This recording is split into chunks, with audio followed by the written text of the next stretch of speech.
future. We came to this world to reach the stars, to shape our future.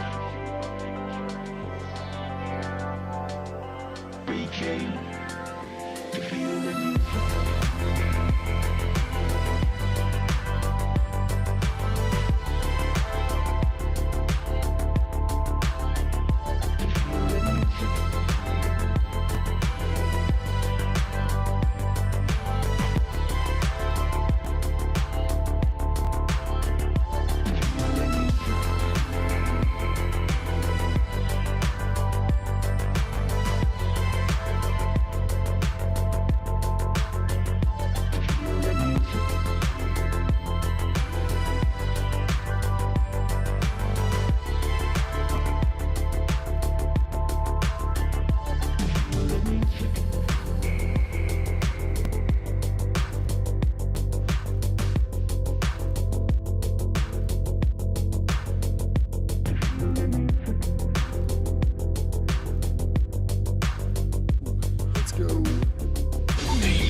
Watching TBPN. Today is Monday, December 15th, 2025. We are live from the TBPN Ultradome, the Temple of Technology, The Fortress of Finance. the capital of capital. It's Christmas week, baby. And the Christmas decorations continue to grow in the TBPN Ultradome. Our good friend Tyler Cosgrove over there is feeling the holiday spirit. He's looking fantastic. And if you're wondering if he has shoes and socks and pants to put match, the shoes up on the table. he Put the shoes does. up on the table. It's a full costume. Yes, that is fantastic. Almost as fantastic as Ramp. Time is money. Save both. Easy to use corporate cards, bill pay, accounting, a whole lot more, all in one place. Get started at ramp.com. So Tim Sweeney was taking a victory lap. I sort of missed this. This was last Thursday. Basically, the Ninth Circuit struck down, Apple trying to do something else in the Apple tax battle with Epic Games. So a quick refresher on this. Tim Sweeney says the Apple tax is dead in the United States. This particular nail in the coffin comes from the Ninth Circuit. These things are never fully over, I've learned. Like, it's just there's a class action lawsuit, then there's another lawsuit, then there's this one, then there's appeals, then they go to the Supreme Court, then they go back to the Supreme Court. It's always up and down. Like that's just the nature of these things because the stakes are so high. Exposure seems a little hot on that. What's going on there? But basically, the court had said that Apple could not charge 30% if a developer routed an app customer to their own payment page. And so Apple was like, yeah, totally. We're cool with that. How about 27% plus 3% for payments and 27% for like IP licensing? And so like the end result was exactly the same. It was literally 30%. It was just like structured slightly differently. They just changed the language. And so they were this was contempt. It's like we told you not to do this and you're still doing it, Apple. Yeah. And so now they're not supposed to. Of course, like the weird takeaway here is like these big momentous things happen and then the stock moves like not at all. Because of course, my conclusion from digging into this was that the fundamentally like consumer behavior has built up over almost 2 decades now. I mean, the App Store launched, I believe, in 2007. This 30% fee, this whole saga starts in 2011. This guy, Robert Pepper, he sues Apple along with 3 other plaintiffs. Mr. Pepper, alleging that he was overcharged for iOS apps. Imagine, I mean, that's not exactly what happened because it's like a class action lawsuit and it's much bigger stakes, but it's funny to imagine a guy just saying, I'm coming for you, Apple. You know what? Flappy Bird, I was charged $2 for it. Should have been $1.70 or something like that, or $1.20, and taking it all the way to the Supreme Court. I mean, if he's a Flappy Bird whale and he spent millions, tens of millions of dollars on the app. Yeah. But the economics are a bit,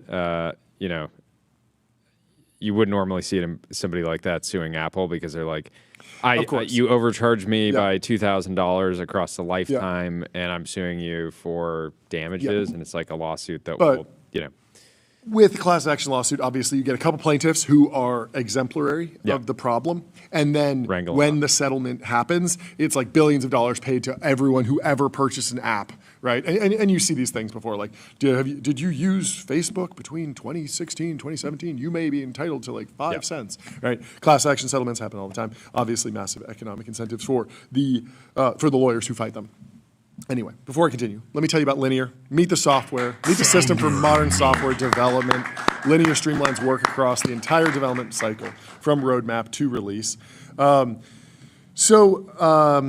Basically, Apple's going to work to. So now the court ruled that Apple can't do that anymore. They can only collect fees that are in line with actual costs of facilitating links out to other payment processors. Cloud costs for one link. I know. It's crazy. And the associated intellectual property. Actually, we need to use AI for this. Yeah. And we need to. No. That's actually what's going to happen. So basically, right now, it's like if I'm the App Store. I'm Apple. I have the App Store. You have your own app, and you have your own, Stripe account, and you want to accept payments your way. Apple says, well, even though you are checking out on your payment rails, and it's your app. Like, I created the link and the technology that creates links within iOS, and that is helping you. So you got to pay me an IP licensing fee, and typically it was like 27% of whatever you make, which doesn't make any sense because obviously as Apple, my costs don't scale proportionally to your revenue. It's linear with regard to my cost. So yes, if Apple probably these are pricey links, John. These are pricey links. Like, you're laughing, but realistically, the iOS team that has been working on just links, there's code there. There's code there. They get paid a lot. It's probably in the millions. It might be across all of the different amortized. I know, but if you're there is a lot. If you're a successful mobile developer, you've been paying millions of dollars to Apple forever, and you're talking about millions, a relatively fixed OpEx for Apple that again doesn't. And they make scale. like $30 billion a year or something from it. So it's like they have paid for the R&D by fully, but basically the idea is like justifiable costs should be like $10, maybe like $100 for reviewing an app. And just saying, okay, we ran our software. We understand is this violating any rules? We maybe had a human pop by and look at it for a couple minutes, make sure that this is compliant with the App Store. And then there are obviously other costs, but should it be millions of dollars? Should it be proportional to revenue? Should it be 30% of revenue? A lot of people have been arguing no. But of course, this will go back and forth, and Apple will probably try and make the fee as high as possible, of course, because they have every incentive to. But what else is interesting about this? The other interesting thing is that in Pepper versus Apple, there was this question of, where in the chain is the monopoly pricing having an effect? Where is it increasing the price of the good? And so this all goes back. This is Ben Thompson's the best chronicler of this whole saga, of course. And he goes back to this Illinois brick company versus Illinois, the state of Illinois. And so this was in 1977, and the Supreme Court held that only direct purchasers of illegally priced goods had standing to sue. So the Illinois brick case, this is pretty interesting. He says the value chain was very straightforward. Concrete block makers, including the eponymous Illinois Brick Company, great name for a company that makes concrete blocks. In Illinois. They were accused of colluding to fix prices of concrete blocks, which were bought by masonry contractors. Masonry contractors, in turn, submitted bids to general contractors for construction projects, which were ultimately paid for by the state of Illinois. And so the state of Illinois sued for damages, alleging that the higher prices resulting from the price fixing had been passed through to the state of Illinois. So even though the masonry contractors were like, okay, yeah, the Illinois Brick Company is with all the other brick companies, they're jacking up prices. It doesn't really matter because they just passed that through. And so there's a question about like, well, you didn't actually pay the higher price directly, state of Illinois, but it was passed through. And so that harm gets passed through. And so, he says in this value chain it is obvious who the direct purchasers were. Masonry contractors, to the extent the state of Illinois suffered harm, it was indirect pass-through harm. Thus, the Supreme Court ruled that the state of Illinois did not have standing. So the state of Illinois could not sue then. If every party in the value chain were to sue, the infringing party could be the subject of duplicative recovery for damages, and parsing out the share of damages would be extremely difficult. So it's the masonry contractors that have to sue. Now, in Apple versus Pepper, there's this question of who is harmed by Apple's alleged monopolistic practices. According to the plaintiffs, the value chain looks the same as the concrete block manufacturers. Basically, there's developers who sell their apps to Apple, who sell those apps to consumers. But Apple said, whoa, no, we're not a retail store, even though it's called the App Store. It's not a real store. We don't buy apps inventory and sell them. Yeah, exactly. We're an agent. And so the company argued Apple does not buy and resell apps. Instead, Apple acts as an agent for developers, and says, as respondents note, this is from the actual court case, the developer agreement confirms that Apple acts as an agent for app providers in providing the App Store and is not a party to the sales contract or user agreement between the user and the app provider. Thus, respondents concede that the direct sale is actually between developers and consumers, facilitated by Apple as an agent and conduit. And that sort of makes sense. You go to a grocery store, they buy the apples from the farmer, they sell them to the customer, they take possession. A real estate agent facilitates a transaction, takes a fee. Takes a fee. If Apple was actually going and like buying licenses and then reselling them, they'd be negotiating like crazy too, and be like, we'll give you $1 and then we're going to sell it for $10. You could argue it'd be even worse for developers in that situation. Yeah, and so the interesting thing about this this whole case is just how much the reality of the shape of the App Store and the business of the services narrative changed the entire financial story of Apple over the last, I guess, decade and a half. Yeah. If you want to look at Apple's stock, you should head over to public.com. Investing for those who take it seriously. They got multi-asset investing. They're trusted by millions. But what you should do if you go and you look at Apple is look at the price to earnings ratio. Because back in 2011, it was 9.7. Let's call it 10x price to earnings. Today, it's 37x. So obviously the business has grown, but the value of the earnings is so much higher. Why is that? It's because it's so much stickier. And it's because they've developed this services monopoly, essentially, where they have aggregated, it's the Ben Thompson aggregation. It's a toll road for your life. It's not a toll road. That's a great thing. There is a difference between a toll and a tax. And a toll is something that you pay that is directly linked to the service that you're getting.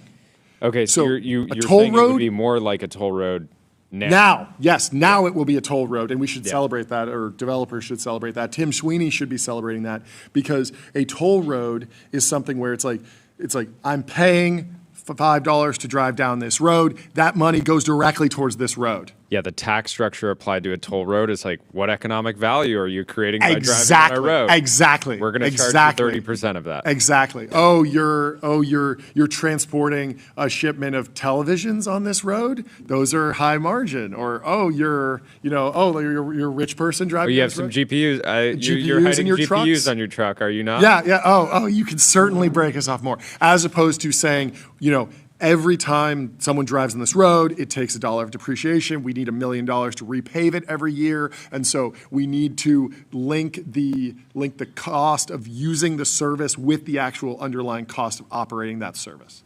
My question with these changes is what is the consumer experience going to be when trying to cancel subscriptions? Because the one aspect of the App Store that I've always appreciated is the ability to one-click cancel from within the App Store and not having to go to individual apps or services and cancel. Yeah. And so I do wonder, as soon as you let payments live outside of the App Store, everyone has experienced any type of software or retailer making it hard to figure out how to cancel a subscription. And so will Apple keep that kind of one click cancellation ability within the app, or will they actually have to No, let? I mean, this already exists because like you can go put your credit card down in Fortnite. The thing is that I think the subscription revenue is not as much as you think. It's not as much of a driver. Like the in-app payments, the one-off clicks, like those are much. That's a whales and much the bigger gaming, driver of overall economic activity. But I don't know. On the subscription side, it would be interesting if there's like some sort of reaggregation at like the Stripe level or something like that. I don't really know, but in general, the interesting thing is that like, so Apple's price to earnings goes from 10 to 40, basically, like massive run up, and this is all on the back of like the services narrative that Luca Maestri, the CFO, sort of outlined in I think 2016. He said each quarter we report. For our services category, which includes revenue from iTunes, the App Store, Apple Care, iCloud, Apple Pay, licensing, and some other items. Today, we would like to highlight the major drivers of growth in this category, which we have summarized on page 3 of our supplemental materials. The vast majority of the services that we provide to our customers, for instance, apps, movies, TV shows, are tied to our install base of devices rather than to current quarter sales. And so he's saying, like, you need to stop thinking about our financial performance as driven by how many phones do we sell this quarter. You need to think about just how many users we have broadly and start valuing us more like Google, more like Facebook. Like, you know, if you're an iPhone user, it doesn't really matter if you bought a new one this quarter. Obviously, that's sort of continuing, but the big game is better monetization on top of the user base. So we should try to get Justin Kahn on to talk about his company Stash, because Stash is effectively payments built for game developers to circumnavigate that'd be very cool. The App Store. And so that they're very well positioned here. So Luca Maestri went on to say, for some of these services, such as content, we recognize revenue based on transaction value. For some of these services, such as App Store, we share a portion of the value of each transaction with the app developer, and we only recognize revenue on the portion that we keep.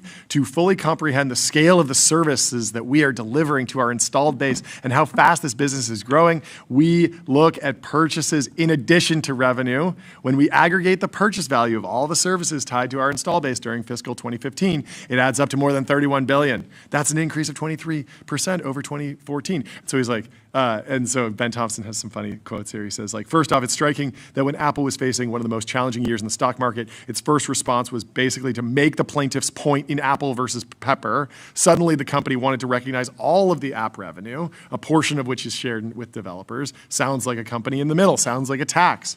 And then secondly, wait, repeat that original line. You said they've grown 34%.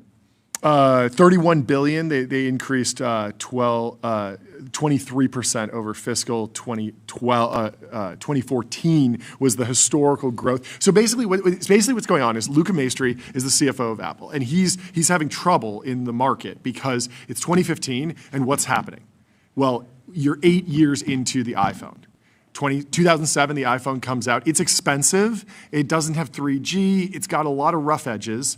Doesn't have copy and paste. But it's cool and it's interesting, and there's lines out the door for them. And people at the higher end, like a cell phone back then was like $100, or you'd get it for free. You get it as part of a cellular every bundle. Yeah. Every 2 years you'd get.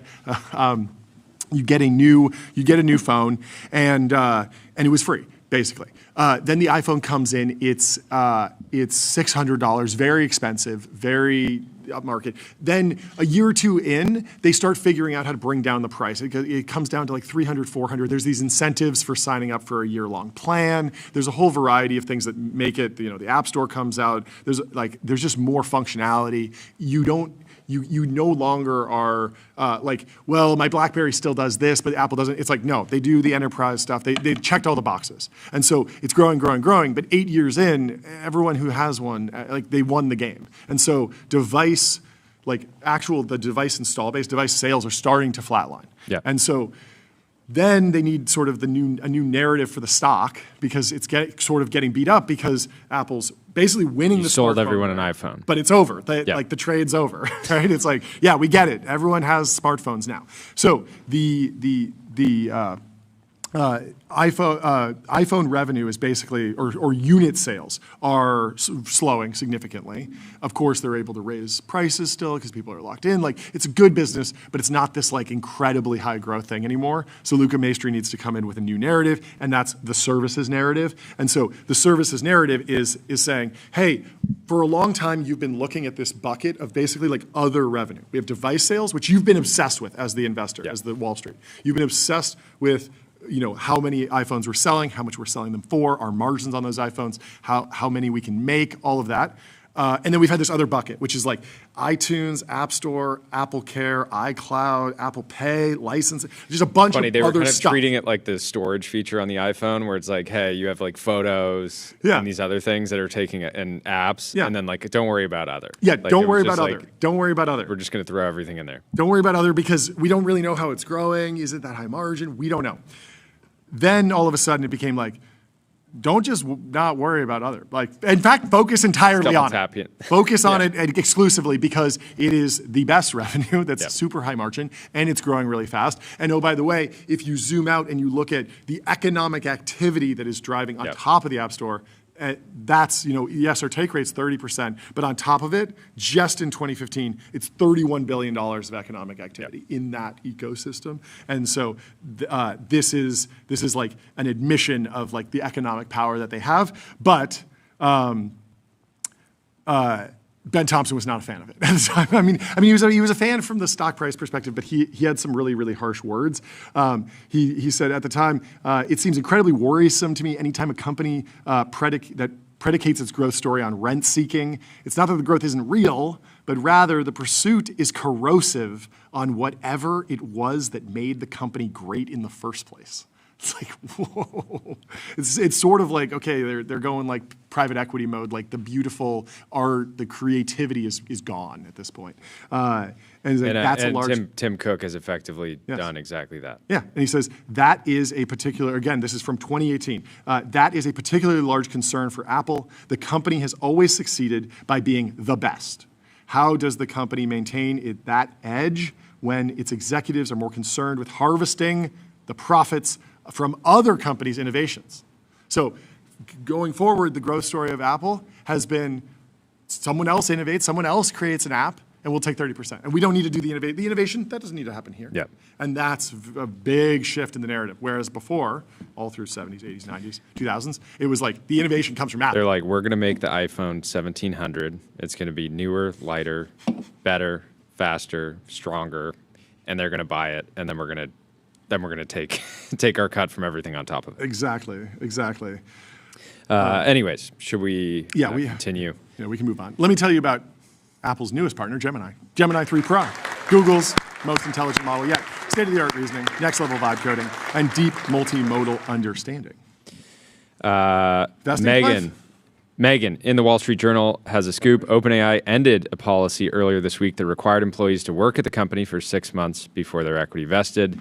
Wait, they only had a 6-month cliff? It was already short. Wow. A few months ago, XAI shortened their waiting period, known as a vesting cliff, from 12 months to 6. And then there's been, I don't know if you want to start reading through it at all, but... The change to the vesting cliff announced by applications chief Fiji Simo, came on our show last week, is designed to encourage new employees to take risks without fear of being let go before accessing the first chunk of equity. Interesting. So they had a problem where people would come in and say, okay, I gotta just do politics for the first 6 months because I don't want to get fired before. That's a crazy culture, I feel like. I think this has to be more reactionary to Meta. Yeah. And I don't know. Yeah. Let's and obviously some of the other OpenAI has shortened its vesting period for new employees to 6 months from the industry standard of 12 months in April. We have to ask Evan Spiegel about how he thinks about vesting periods and running a public company where your employees can sell the stock that they get. He's the perfect person to ask about this exact article. Let's see. Elon Musk's XAI and OpenAI competitor made a similar change in late summer. People familiar with the matter said XAI didn't respond to a request for comment. Of course, the decision to loosen or do away with restrictions meant meant to ensure new hires stick around, reflects the frenzied competition for top-tier technical talent within the AI industry. Tech companies typically have a one-year vesting cliff, that's what I'm certainly familiar with, for new employees, preventing them from having to give away stock to hires who leave quickly or don't work out. But with AI companies, including Meta Platforms, Google, Anthropic, wooing top researchers with pay packages that can be worth $100 million or more, researchers and engineers have been able to hold out for the most attractive terms and in many cases have been quick to leave jobs they have found not to their liking. Yeah, I think that this is just like a sort of a Red Queen's race, just if you give a mouse a cookie sort of situation where... Competitive market, employees end up benefiting. I also could see them trying to kind of rehab their employer brand. You remember there was a bunch of, this was probably 6-8 months ago at this point. OpenAI had a bunch, there were some articles surrounding, they had some like really restrictive exit agreements. That's right, and that's so, right. And, yeah, and a lot of people were pretty like, frustrated around I feel like that was over a year ago. That was... Maybe. Maybe like a year and a half ago. About a year and a half ago. Yeah, that story broke that if you left and didn't sign a non-disparagement agreement or NDA or something. Yeah, if you didn't sign it, they could claw back all your equity. And then they were saying... That was important during the whole like Ilya ousting thing. Yes. Because a lot of the employees left after that, but then they couldn't talk about it. Yeah, that's interesting. I always thought that, like the bull case for that was, well, if you're going to be whistleblowing on something that's like a true AI doom scenario, well, then money doesn't matter, so you shouldn't matter about them clawing back your equity. But of course, there are more like mundane reasons why you might want to talk about your previous competitor or previous employer. There was another line that some people zoomed in on here. Connor Sen over at Bloomberg Opinion says, company expects to spend $6 billion this year on stock-based comp, almost half of its projected revenue. And I saw this post going viral in a few different areas, but a company that creates however many hundreds of billions of dollars in value in a year and then has $6 billion of a non-cash expense, it doesn't seem that crazy. Yeah, right? No, not at all. It seems like fairly low.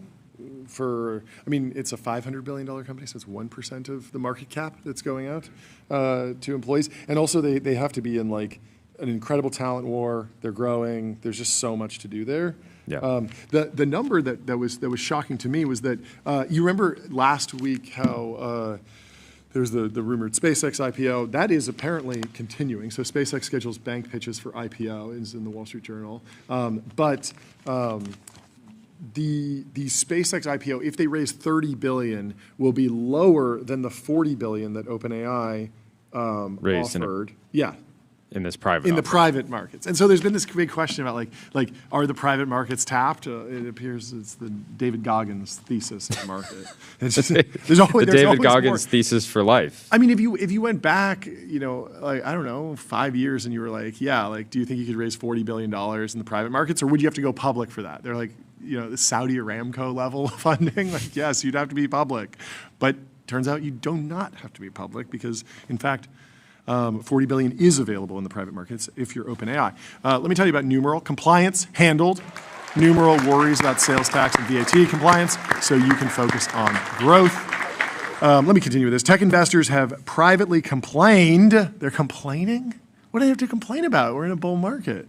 They privately complained about the ballooning stock-based compensation associated with fast-growing AI startups, arguing that it eats into shareholder returns. Companies that are needing to be more competitive are dropping the traditional first-year vesting cliff, co-founder of Levels.fyi says.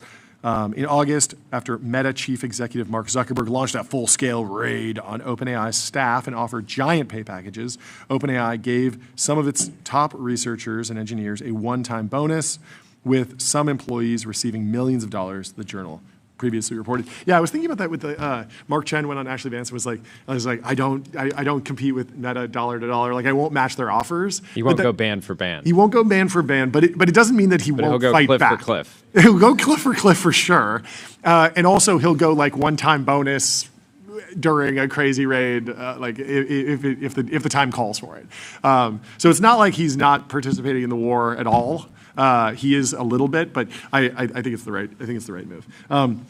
Yeah, I do think that there's been this. I don't know, is it hedonic treadmill? What is the correct metaphor for what's going on with these offers? But it's very clear that whoever, the details of the packages are leaking, at least through internal back channels. And so the next person that gets hired wants something a little sweeter, like something a little bit extra, a little cherry on top. And so you go from 4-year vest, 1-year cliff to 3-year, 6 months to no cliff to, add more zeros on the pay package, more guaranteed, more upfront. But at the same time, there is something the reason I would argue in favor of no vesting cliffs here is that it does feel like the value that you can get from a new engineer joining, from a competitor at least, is on day one. Yeah. Like day one, okay, you just left Anthropic. We're gonna plug your brain. We're gonna. Plug You your just brain. left OpenAI. You just left Meta. What's going on there? Just take us through it, right? That's going to be the day one orientation. And so, are they adding value on day one? Basically, right? I would imagine. So to be capturing a little bit of that value, that seems like a win for the AI researcher. Yep. At the same time, it is just another sign of the froth in the AI market. Finbar says, okay, but seriously, why is everyone leaving Meta? People are speculating in the comments. Yeah. Jane says vest. Finn says, but if you stay longer, you vest more. True.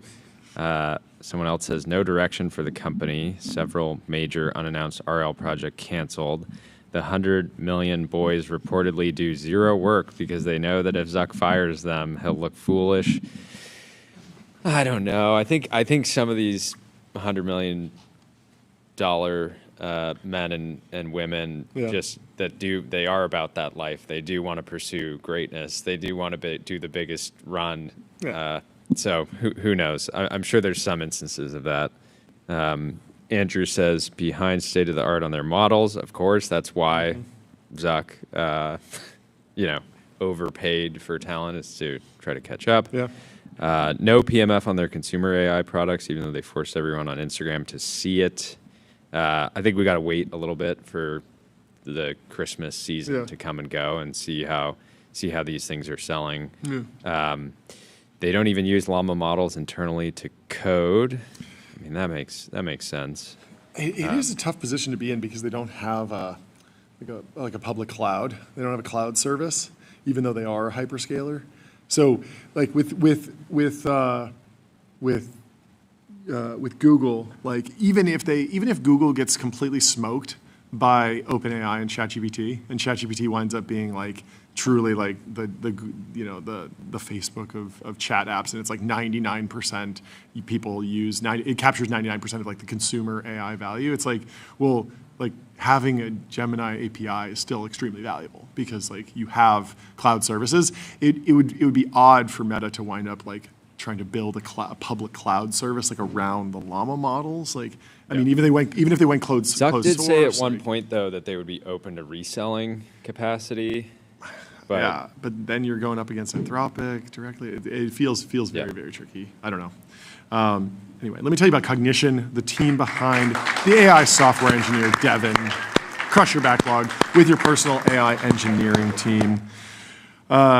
What else is going on? VCs funded OpenAI, and in return, OpenAI automated them. This is GPT 5.2 thinking is able to construct a cap table accurately in spreadsheets. This is what Fiji Simo was talking to us about emerging capabilities. Seems like they might have RL'd on some spreadsheets. That's pretty cool.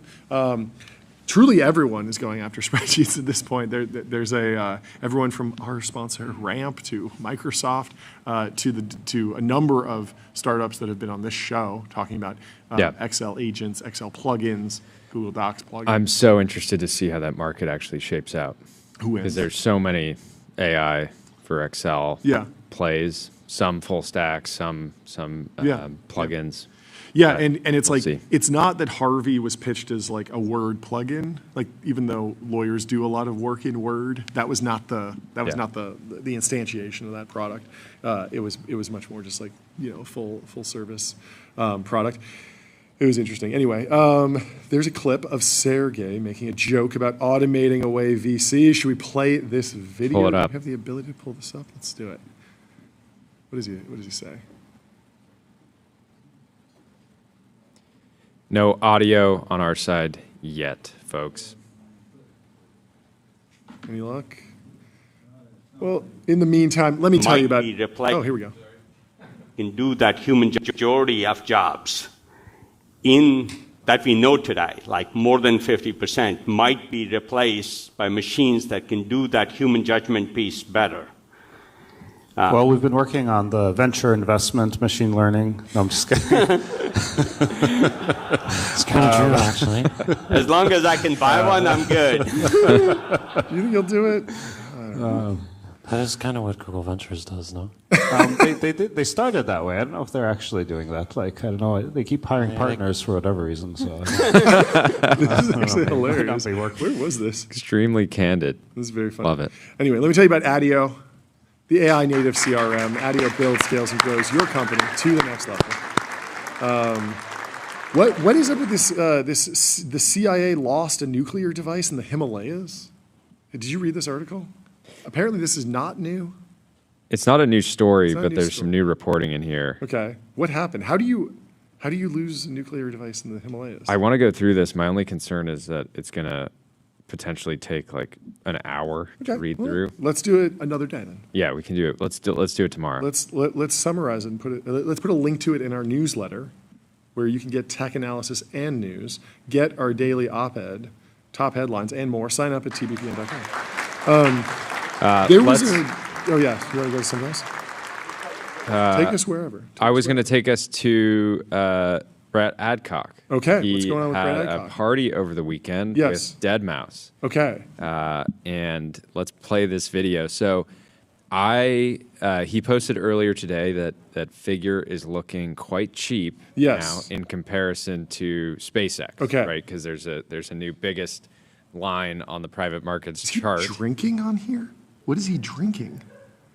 I think he's cracking open some cold ones. This is crazy. So my theory is that they have done billions of dollars in sales. Okay.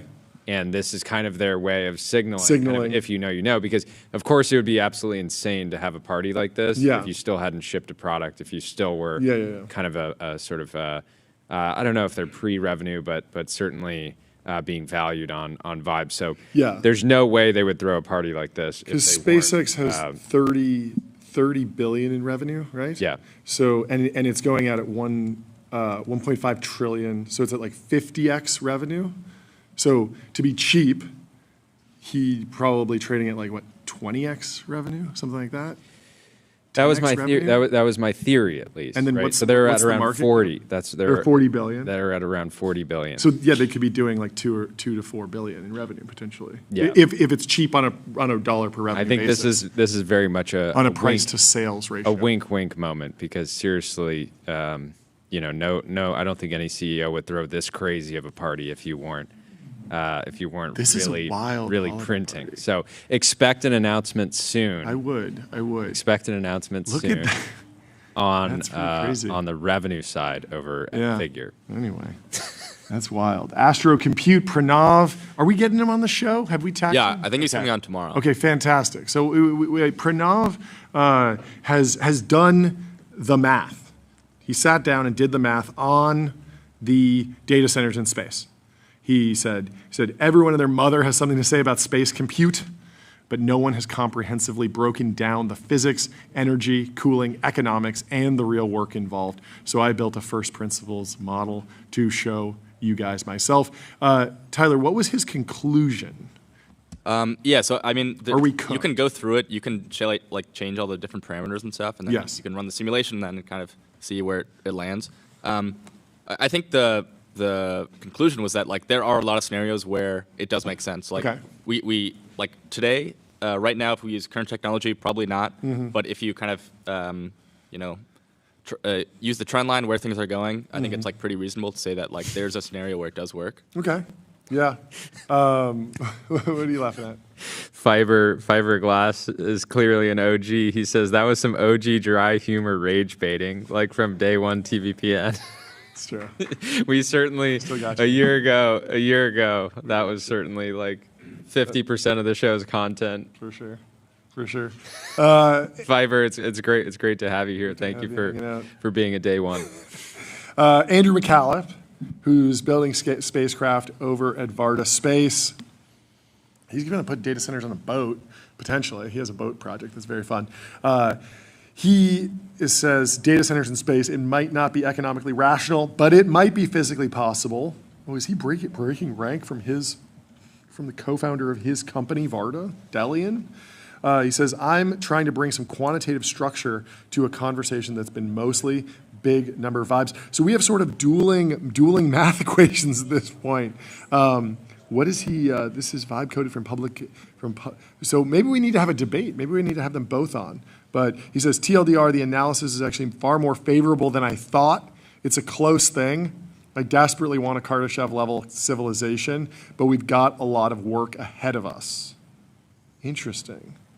I mean, Delian's been saying like it's impossible. It's not going to happen anytime soon. It's not going to be a thing. But Andrew McAuliffe says there just might be a chance. Who else is talking about this? Post from Goth. Goth says, my dealer, I got some straight gas. This train called Space Data Centers. You are going to effing fry. LOL. Me. Yeah, whatever. 20 minutes later. Dude, WTF, we just need to radiate the heat and then we can totally bypass terrestrial regulations. My friend, pacing. I should buy magnet stocks to get ahead of all the railguns. What is it? They're smoking space data centers, John. I don't get it. This is all over the place. Theo was happy about the Epic thing. Props to Epic for seeing it through to the end. This is an incredible win for developers. Quoting Tim Sweeney. Easy in the chat says data centers in a volcano. That might nobody's thinking of that. Nobody's talking about that. That does seem like free energy. I mean, isn't that just like geothermal? I feel like that's like. I know, but that doesn't SPAC. Like that doesn't SPAC. Yeah, that's terrible vibes. Data center in a volcano SPACs immediately. For sure. Well, let me tell you about Privy. Privy makes it easy to build on crypto rails, securely spin up white label wallets, sign transactions, and integrate on-chain infrastructure, all through one simple API. Anthropic has ordered $21 billion worth of TPUs to train large Claude. Is that really what they're calling it? Text is from yesterday's Broadcom's earnings call. The scale at which we see this happening could be significant. As you are aware, last quarter, Q3, we received a $10 billion order to sell the latest TPU Ironwood racks to Anthropic. This was our fourth custom that we mentioned.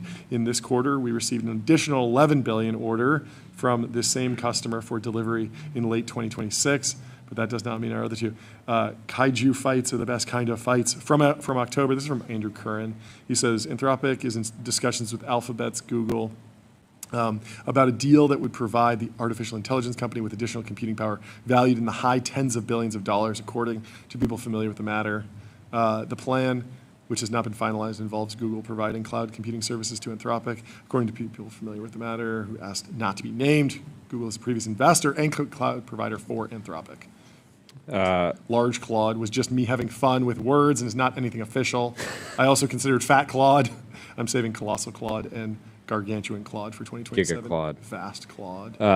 In other news, just need to Fermi, large Claude thing. Fermi, which is the energy company that went public at a $20 billion valuation, they talked about getting their kind of facilities online, I think in the 2030s, and people were a little bit bearish about that. They've traded down almost 75% since their IPO.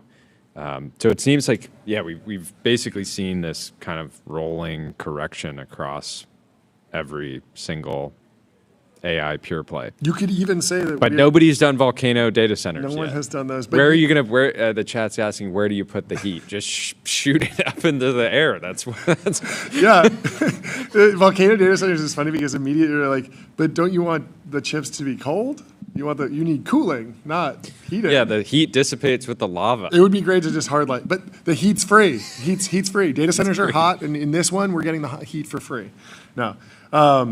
What happens after a correction? You're corrected. I think we're corrected. I think it's possible that the market is correct. It's perfectly valued. I saw somebody saying that the BG2 interview with Sam they were claiming like it's very possibly helped us avoid a 2001 style scenario. It could, things could have gotten a lot crazier. So maybe that was Brad's play the whole time. He was He's like, a "Hey, we hero. just need a little reset." He's a hero. He's a hero. I'm gonna look like maybe a bad guy for looks like a 2 hero. weeks, but Yeah. now he looks like a hero. I mean, even in the moment, he didn't look like a bad guy. No. He asked the question. ridiculous. If he didn't ask that question, Yeah. he would have been. There would have been, I think, some rightful criticism. It was an important. Everyone was wondering. It was an important question to ask. Yeah. I really like Young Macro. This guy's a great poster. Nick Land proclaims, "May coldness be my god." What normies think he means, techno-accelerationism, techno-capitalism. I like that the circular AI deals made it in here as well, just the stock charts. Just Palantir What he logo. really means, he means Christmas. He means Coca-Cola. He means a nice wintry retreat. Yes, exactly. Play some music. This is what "May coldness be my god" means. It means cozy up by the fire and get festive. I love it. Did you see this reporting on Jim Carrey in Grinch? No, Jim tell me. Carrey offered to return his $20 million Grinch salary and was going to quit the movie amid panic attacks over the makeup.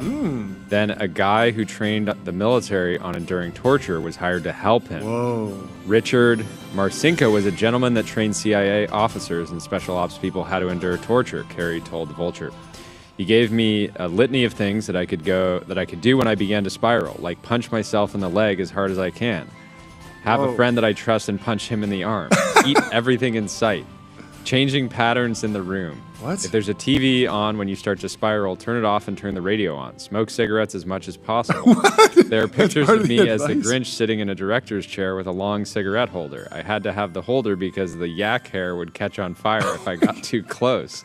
Later on, I found out that gentleman had trained me to endure the Grinch, also founded You founded SEAL Team So 6? my only kind of question here is, I feel like all these things, if you're being tortured, they wouldn't exactly be like, oh, let him turn the TV off and on again. Let him turn the radio on.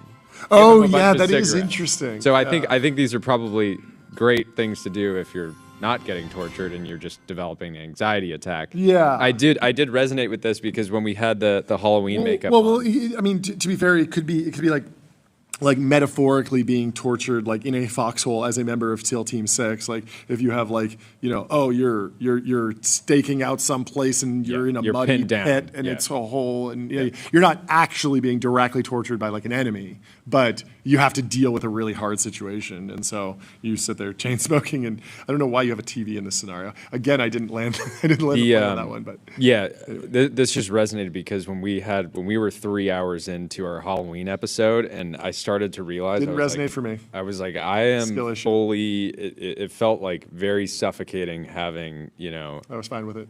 2 centimeters surrounding everywhere, and Yeah. it was a very weird feeling. I mean, he was doing like 9 hours a day of makeup. Can we get the 9 can we hours get a the day? can we get the Giga Chat makes filter on us- Tyler? That please? makes us look like, wimps compared to him. We were only doing 3 hours of makeup.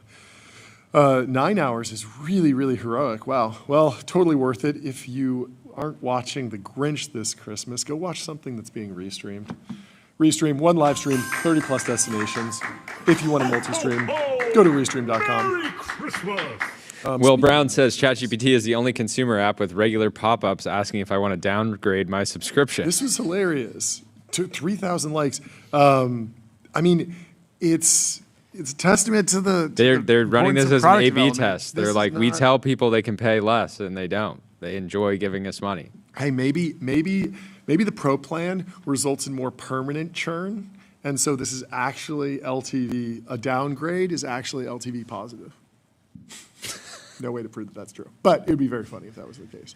No, the polish around the product is potentially like the way you win consumer. I really think we're in the era of productization more than the latest model. The product managers are the heroes now. I want to see a product manager Yep. getting a 4-year, $1 billion package.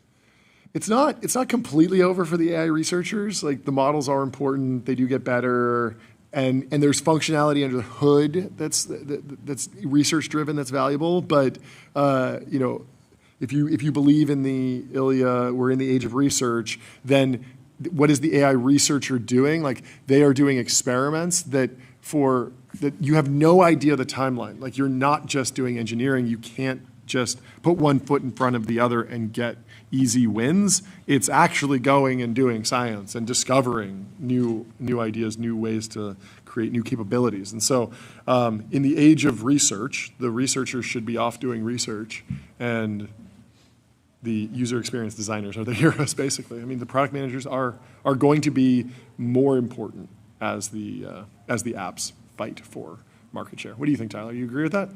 Yeah, that makes sense. It's fun to think about, like, Elon and Ilya are, like, perfectly counterpositioned, right? Like, Elon is like, we don't have any researchers. They're all engineers. Yeah. They're going to make small improvements. And then you see, like, what They're is not. Grok? Like, Grok is, like, it's largely undifferentiated from all the other LLMs. They don't have, like, Anthropic has code. Yep. OpenAI has, like, the actual consumer. Grok is, like, still kind of undetermined. I wouldn't say that they're counterposition. They actually agree. They're consistent. I think they are opposites, but they both embrace the fundamental reality about the world, which is that like, you should either be doing pure research or pure engineering, and it's sort of hard to mix the two, or just that, like, research won't immediately have. Won't translate to faster times on the racetrack, which is, like, what's happening right now in the race. Yeah, but I mean, Elon is, like, dominance. very AGI pilled, right? But he still doesn't think about, like, pursuing AGI as, like, a research thing. That's it's an true. engineering model. Interesting. Okay. Yeah, maybe they are a little bit more different than I considered.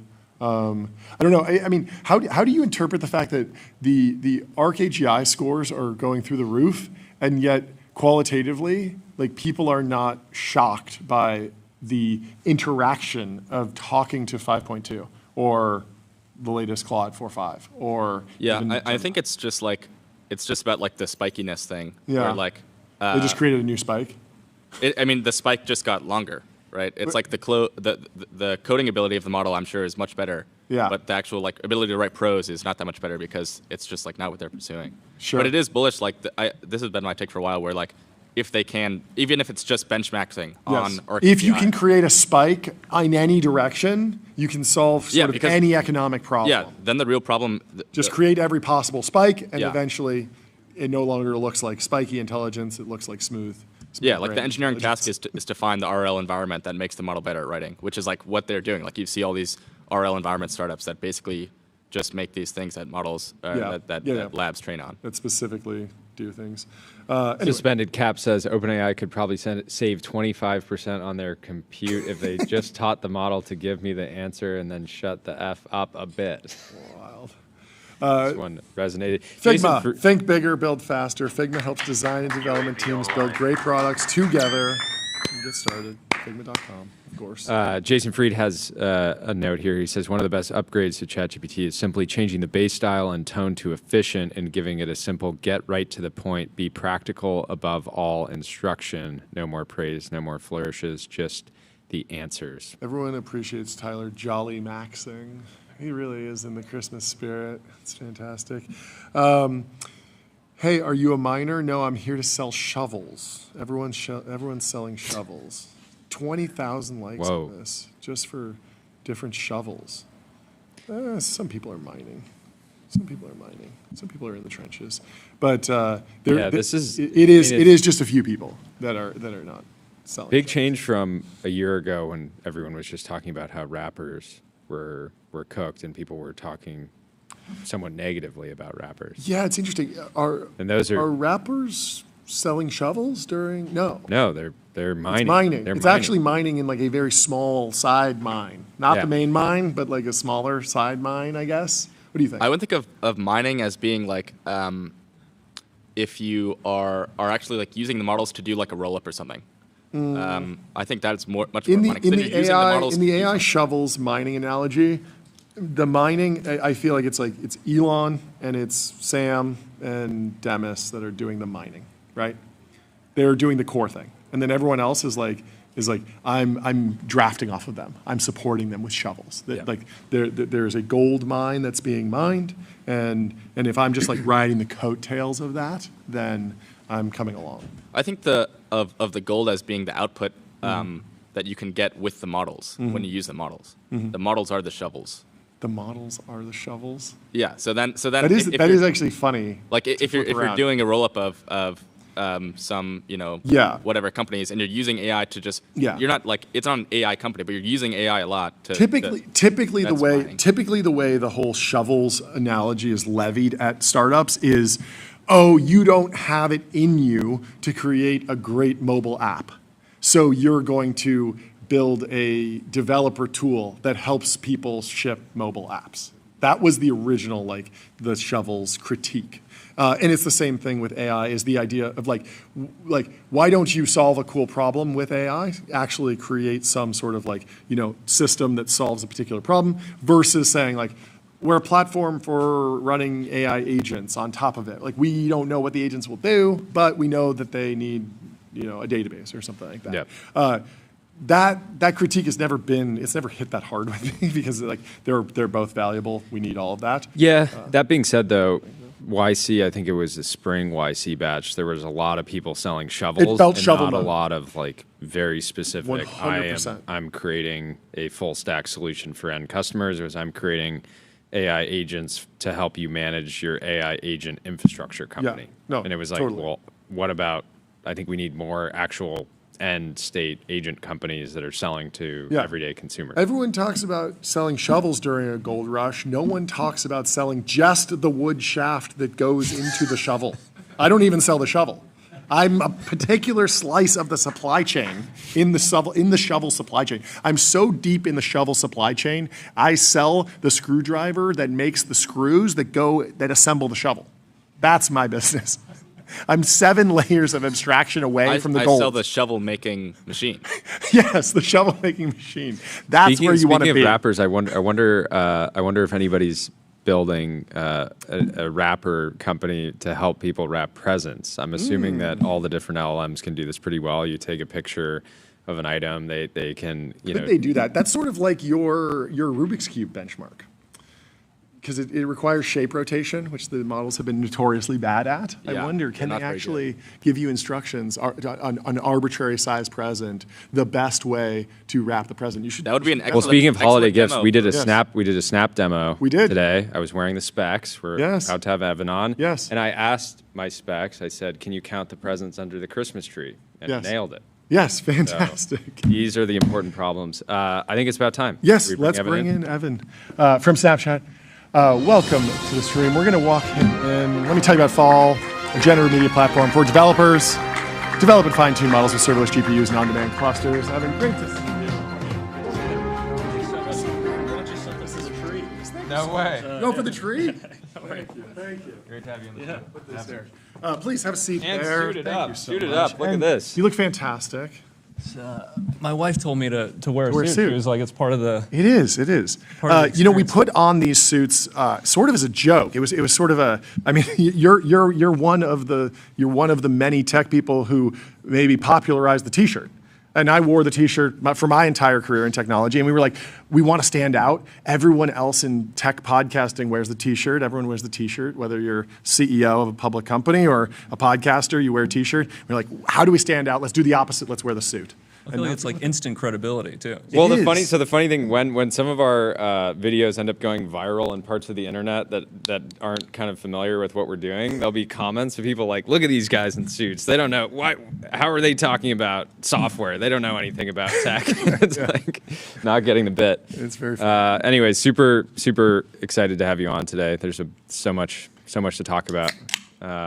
And I don't even necessarily know where we should start. I mean, I'd love to start with a demo that we got just an hour or two ago, specs. How are you thinking about hardware these days? What's the state of the organization? How much of your time are you spending on it? Because you have a monster business to manage. You have earnings calls. There's so much going on. How are you splitting your time? What does that team look like? What are your ambitions for hardware these days? Yeah, I mean, it's a really exciting moment for Snap because in 2026 we're releasing the first consumer version. That's right. Of our glasses. Obviously, back maybe now more than 10 years ago, we released camera glasses. Yep. We kind of stepped our way into building out. What was the display. actual first release of that public release? must have probably 2016 broadly to the public. Spectacles. Yeah. Weren't they yellow? The original, they had a little yellow accent Yellow to flag accent. the camera. Yeah, Because yeah, back yeah. in the day, people were, and I think this is still a concern, but people were very, worried about privacy. Yeah. And so big, yellow ring around the camera and a light to let people know. There were a bunch of really cool, like little touches. Like I remember the ability to film. It was basically a square sensor, so you could film horizontal or vertical, and just those little touches. I'm wondering, like, do you think those like small little wins are what help us break through to a world where everyone's daily driving some sort of augmented reality device? Is it a game of inches on the product feature side, or is it just like more deeper in the supply chain? Once they're $50, everyone's going to be doing it. What's critical path to getting to phone level prevalence in face wearables? Yeah, I think there are going to have to be major breakthroughs in terms of the utility people get out of the product. I think the biggest challenge, and we learned this very early on with camera glasses, it's just not that much better than taking a photo with your phone. Right? Maybe you're rock climbing, you're on a jet ski, you want to make a video hands-free. I think that's a totally reasonable use case, but that's not an everyday, all the time use case. And so a lot of what we did, taking those early learnings, we sort of proved out people were willing to wear a camera, they were willing to wear glasses that had a computer inside, but then we just shifted our focus entirely to the platform and to driving more utility. So I think the latest version we put out in 2024 that you got to try for developers was just very focused on all those platform components. So that developers could build all sorts of amazing, now developers build hundreds of these lenses. You probably got to try a couple of them. And so I think it's really about driving utility. Yeah, that makes a lot of sense. It's always frustrating when you're in a technological platform shift, and I've seen this with virtual reality, where it's like so amazing, and then the demo is like, well, it's really good on a plane, and you're like, but I'm just not on the plane that much. It's sort of the same thing, where like if the demo is really good too if you're watching a movie alone. Yeah, exactly. And it's like, well, actually, I want to watch a movie with people, and so the theater does work or the TV works. I'm wondering about how much AI is an accelerant in delivering value in the wearables context, because I imagine it's useful for developers to write software faster now, but also do you think that that's going to be like a relevant precursor to mass adoption? Is the AI? Well, I'll give you an example. So like the live translation functionality, and what's very cool about Specs is like having the basically the heads up display like centered, so I can be talking to you and be getting like live translation, which to me is like the kind of thing that feels very sci-fi, and to be able to get it in a demo today, that feels like the kind of thing that AI is a real accelerant for. And you can imagine being in a situation where you actually have multiple, effectively like subtitling happening all the time. But maybe on that note, I guess from my understanding, you guys are not saying we're going to build the hardware platform and we're going to build a foundation model lab. And maybe if you could talk more about that, because I think that's obviously quite a bit different than some other hardware players. Yeah, so far we just haven't seen a need to build foundational models outside of this sort of image and video and 3D areas where we think we can really differentiate and where there aren't as compelling open source solutions. So, and we also are very focused on being able to offer our experiences to our entire community, so nearly 1 billion people around the world. If you do that with back-end inference, it's just too expensive to be able to offer it. So a lot of our innovation starting several years ago was to be able to run models on device or with a hybrid solution where we can do some on the back end, some on the device. And so that's really where our foundational work has happened. I think, as you look at the glasses, near term, I wouldn't expect AI to be a major accelerant because, again, I don't think it's meaningfully better than your phone, right? And I think that's really the bar that we have to clear. These experiences have to be 10 times better than what's possible on your phone. And I do think over the long term, though, AI will be very, very meaningful. And less because of the sort of chatbot style use cases today, but more in terms of the way that we change how we use computers. So if you think about today, we're spending on average 7 hours a day in front of screens. We're spending a huge amount of time operating computers to get work done. So physically getting the work done ourselves. And I think what AI enables is a change in the way we relate to computers, where we're going to spend less time operating computers and more time supervising AI. And in that transition, the glasses form factor, I think, is going to be really compelling because it essentially gets you away from this operational paradigm into the supervisory. Or another, I mean, potentially more near-term examples, like you're working on your car and you have this like AI assistant running permanently, and so you have full ability to use your hands and make changes, and it's kind of reasoning on the fly with you in a way that, you know, everyone's experienced, like, you know, watching a YouTube video and like pausing it and trying to do something and then you know, playing it again, and I feel like there are some very near-term. How is that shift like manifesting itself in your daily life as a CEO? Like, I found that since the dawn of ChatGPT, there's been this like urge for folks to like send ChatGPT written stuff to me, and I've always said, like, just send me the prompt and I can kind of rework it in my brain. Like, just send me the bullet points. I don't need to turn it into a paragraph. But I'm wondering if you can give me some color on how you're seeing like AI change your workflow or the folks that you work with on a daily basis. I think it's a really great thought partner. Like, I love to test ideas or try ideas, or like I love to run simulated focus groups with AI, which is really fun. Like, what do you think different types of people will say or respond to, you know, in terms of like a product or idea that we're working on? So I love it as a, you know, of course, for all the visual and, you know, the visual stuff, video generation. I can test out ideas really, really quickly. I haven't actually found it yet to be particularly creative, but as a creative thought partner, it's fantastic. Yeah. How do you think about the instantiation of AI features within the core Snap product? It feels like there's an immense amount of energy all over AI with like super intelligent. It's going to do everything. It's going to make the full video. It's going to make the video and the audio. And then when I see, it's like, you get like 1 or 2 viral videos out of one of those generators. But the much cooler thing is, I think, when there's AI riding alongside the rest of the creative suite. How are you thinking about setting up creators for unique experiences that are like AI enabled, but there's still a lot of that creativity that's coming from them? Yeah, I mean, I think AI has been a core of the Snapchat experience for such a long time, but we've never described it as that. Yeah, right? SLAM, and I think, like the original, like actual, like location mapping, the AR stuff, and even all the transformations that are happening in our camera, right? A lot of the real-time on-device, you know, generative transformations and these sorts of things. People just laugh and have fun with their friends doing it. They're not thinking like, oh, this is some, you know, AI. AI enabled. I mean, face tracking has been in there for so long, and that's always been AI, I'm sure. Yeah, and I think there is a lot of opportunity to, you know, rethink the way that people build lenses. So that's been really, really powerful. You know, in the past, you know, developer, it would take a really, really long time. You had to build the 3D assets yourself.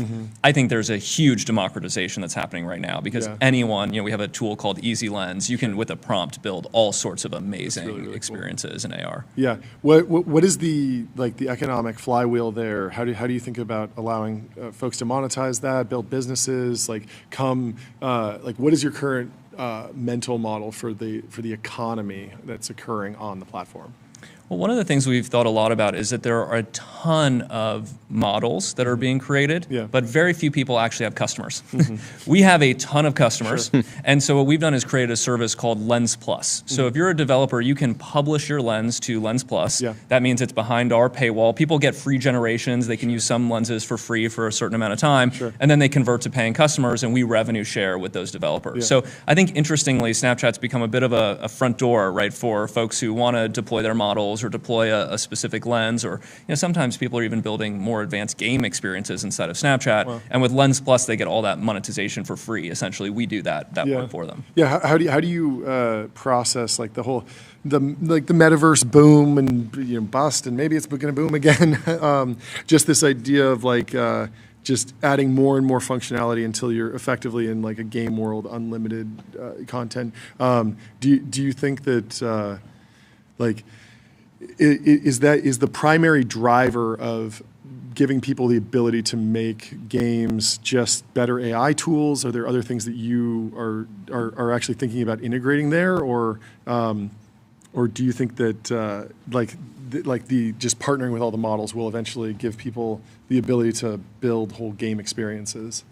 Well, it's interesting. The reason why we love games, actually the same reasons why we hate VR, right? Which is games actually bring people together in really interesting ways, and we see that on Snapchat all the time, right? Sure. It can be a conversation starter or a way for, two friends. I play putt-putt with my wife on Snapchat, right? And we just send them back and forth. It's fun, right? It's a way to connect.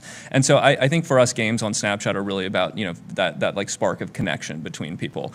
We've invested $0 into VR, right? Because we essentially think that it takes people out of the real world and away from the places, the people, everything that they love. Yeah. And so our view is that VR has a very, very limited and low use future because people love the real world. And so our bet, for the last 11 years has been exclusively on augmented reality, on, in trying to enhance the human experience rather than replace it with VR. Yeah, is there anywhere where you think VR does make sense? Like, are there specific like B2B use cases or like some sort of like, I don't know, like maybe enterprises where all this stuff like goes to die, but I'm wondering if there's any place. But I guess the question is like, I think people assume that VR eventually will be good enough that a huge swath of the planet will be engaging in it a lot. Like at least like that my personal theory, and maybe you believe differently. It sounds like you're even okay with a scenario where even if it does work, you're like, other people can kind of play in that, and we're happy to kind of exist in this hybrid world. Yeah, just philosophically, like that's not a world that we want to support in any way, shape, or form. I think what's really important is actually trying to create products that foster that human connection, right, and in doing so in person. I think we're in a moment where people are really valuing that, right, and they want more of that, and they're thinking about how to get more of that. And I think AR is coming about it at a really important time when people are saying, actually, I'm spending a lot of time in front of a screen. I'd like to spend more time together with my friends. I'd love to do that in a way that's more fun or entertaining. Our kids, even, our kids are, at least 3 of them are still pretty little, but like when I see them playing around with those specs, even though they're clunky and heavy or whatever, they're outside running around playing together, and you're like, that's a different vision for computing. Well, yeah, I mean, you should have seen us doing the demo this morning. I was running labs drawing. I was playing this drawing game that you guys have, where I was drawing, and the ability to have this like shared space and have like permanence in the kind of in the different like visuals that you're creating on a scene is just really cool. Do you think AR specifically means pass through, or if I'm doing reprojection, I have cameras on the outside of a VR headset and I'm reprojecting that, and it's indistinguishable for the user? Does that count in your mind? Is it a meaningful distinction? In our mind, it doesn't count. So you're describing pass-through on VR, where the cameras in very high fidelity. There was this quote from Palmer Luckey where he was saying, like, why would you ever try and like recycle photons? Just create new photons, take a video of the outside world, reproject it inside, and the benefit of that is that if you're in a very bright world, or you're in a bright space, you can dim that and put something brighter on top of it. And there's certain like the additive nature of physics around light make it so that it does seem like there's limitations to pass through augmented reality, even though the latency is 0 and it's the real world, and there is something that's better. I just know that you might be grappling with it. Yeah, we've definitely seen some real challenges there. So the big difference, obviously, is between pass-through and then see-through glasses that we're working on. Yeah. I think Snapchat's actually a really good example of pass-through. So it's a screen, right? And we do have, I think, the best pass-through AR technology in the world, right? So we are able to real-time render out those experiences through the phone. I think the question is, do people really want to wear a screen on their face in front of their eyes? And then, if you think about the compute that's necessary to reproject the world, right, and the power required to power all of those pixels, right? And it has to be like real time. And it's got to be real time. You can't have like a half second of lag, otherwise you're just stumbling around. Exactly. So when you put that all together, you're just stuck in headset land. And I think it's just very clear that like people don't want to wear giant headsets all day long. I think that's In terms of stuff that they do want to wear, obviously like everyone wants something light, but in a world where field of view is somewhat restricted in the short term, I'm sure it'll get better, wider and wider. What's the trade-off between center view versus like Call of Duty minimap, like locked in the corner? Well, I think what's really important is that you're actually able to control where objects are showing up in the world around you. So the big problem with the sort of heads-up display style products, I mean, I don't love that if you're looking at the screen, you're looking at somebody's crotch too. It's sort of weird. It doesn't make any sense. Yeah. You know, but the exciting thing about specs, and as it sounds like you saw earlier today, is you can decide where to place things in the world, where you want to draw, and I think that's a very big difference from these heads-up display products. That makes sense. How do you think about like? When the iPhone came out, there's sort of, I mean, it was a little bit expensive. We were talking about this, $700. You could compare it to the price of a phone. You could compare it to the price of an iPod. Steve Jobs called it internet communicator, right? So you could kind of bundle these few different products together. And you're like, well, I'm getting $700 worth of value, or later $400 worth of value. Do you think that there's an important sort of anchoring point for augmented reality glasses where consumers need to underwrite it against an external monitor for their computer or a TV at home? Is there some sort of like economic trade-off point where, hey, I'm going to college, and instead of getting a 42-inch TV and an external Apple display for my MacBook that I'm going to plug in, I'm just going to go with augmented reality glasses because it just makes more sense economically? Is that an important point? I think that's one way to think about it, for sure. And, you know, the iPhone, when you add in the carrier subscription, was way more than that. So I think, you know, they were able to sort of have a $700 sticker price, but then, I think some of the initial plans were like $50 a month and that kind of thing. Maybe 2 or 3 years, I'm not sure. You know, that was a really meaningful outlay for that product. To me, I think, you know, the iPhone is maybe not the best reference point here. I think this feels to me a lot more like the Macintosh or like early computers. With the smartphone, you know, Steve essentially said, hey, everyone else is doing the phone wrong, right? You had a BlackBerry already, or you had a flip phone, or this kind of thing. And Steve was like, hey, y'all are doing it wrong. This is like what a phone should look like. And I think glasses are a little bit different because, you know, we have some similarities in the sense that, like, on one hand you have these VR headsets, right, that are very capable but that are essentially unwearable, and then you have the, you know, really lightweight glasses that are very wearable but do nothing. And, you know, our vision with specs is to have a very lightweight pair of glasses that's incredibly capable, right? So VR sort of, you know, level of immersion and capability, but in a see-through lightweight pair of glasses. So I think this is a little bit more of a Macintosh style moment where it's a new way to look at computing rather than, you know, a better version of something people are already familiar with. And that's a bigger challenge. So I do think, to your point, you know, anchoring to, you know, hey, a giant flat screen display costs $2,500, or a laptop costs, you know, $1,500 or whatever it is an interesting way to think about it. But I think actually describing the utility of the product will be the biggest challenge. Interesting. Yeah, there's something to be said for if you just create a product that is incredibly fun and entertaining. Like consumers will find, like they're not saying like, oh, I'm not going to get the laptop anymore because I can type on this thing. It's like, I have a device that is creating value in my life purely through fun and function, and it doesn't need to like replace anything. Who do you think the earliest adopters will be? Do you think young people will drive the ultimate breakthrough adoption of augmented reality? I think the earliest adopters will be our developer community. So we already have hundreds of thousands of developers who are building, you know, lenses for our platform. There are already tons of developers using specs today, building all of these sorts of experiences. And so our strategy is actually to start with that core of folks who are super passionate about this product.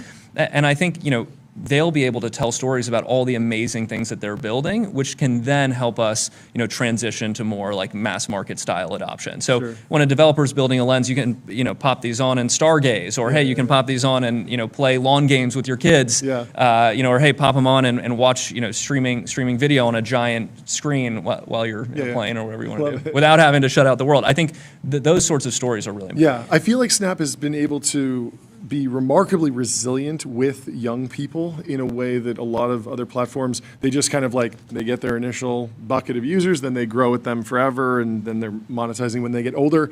Do you think that there's some sort of benefit of having a young cohort that potentially could drive just the product being seen as cool?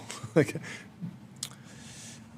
you know, joke around with my wife all the time. It's cool to be uncool. Like Okay. we're not aiming for cool. We're Okay. really aiming for value, right? And I think ultimately, like that value cuts across all sorts of demographics. So I actually think companies. Yeah, look at AirPods. I think are a perfect example of this. They were mocked early on. It was like, oh, look at this guy with his little earbuds in. What a bozo! And then all of a sudden, it was like $20 billion a year revenue line, and it just becomes totally normalized. And it was just because the function was there. Yeah.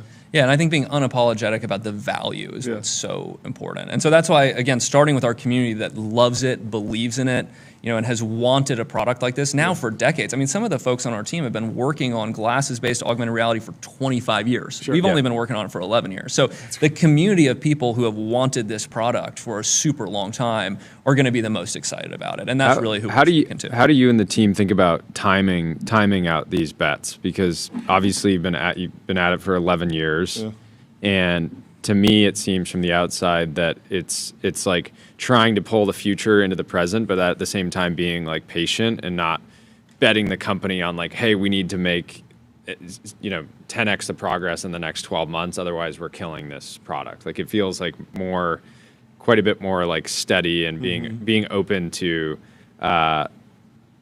again, like not being impatient but patient at the same time. Is that accurate? I really love that question because I think that is exactly what has killed a lot of glasses efforts to date. Right? They're like, we're going to raise $200 million, spend it all in 2 years, and then you're sitting there and being like, okay, we made progress, but it's not commercial. Yeah, it's sort not of a like commercial. it feels like we're in an age of research for vision broadly, VR, AR, the entire category. There's just a lot of experiments that need to be run, and there's no guarantee that it's going to be, next year's the year or 5 years. We don't know.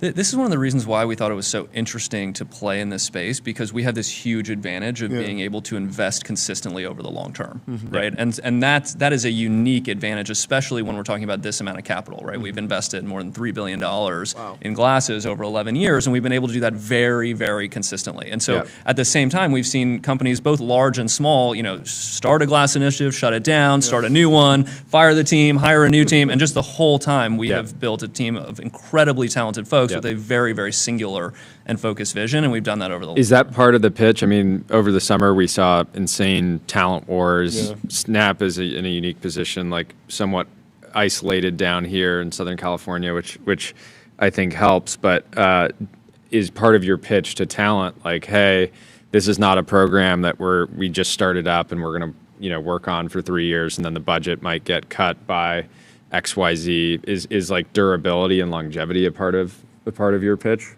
I think that's definitely a part of it, but the most talented folks, like, they want to create the future, not copy the future, right? And I think, we have a reputation now for leading in terms of innovation in this space. And, the folks who are really deeply in this space and who are experts in this space know that what we're doing is leading, right? I mean, what you experience with Specs today, there's no other product that a developer can just sign up for today and have that type of experience. Doesn't exist. So I think folks who are really deep in this space understand our leadership here, and that's really helped. Okay. The pure depth of different experiences in the product too. I mean, we only had 20 minutes or so, but there were like so many different pages that we didn't even get to, and experiences, which is very cool. We got to talk about copying because.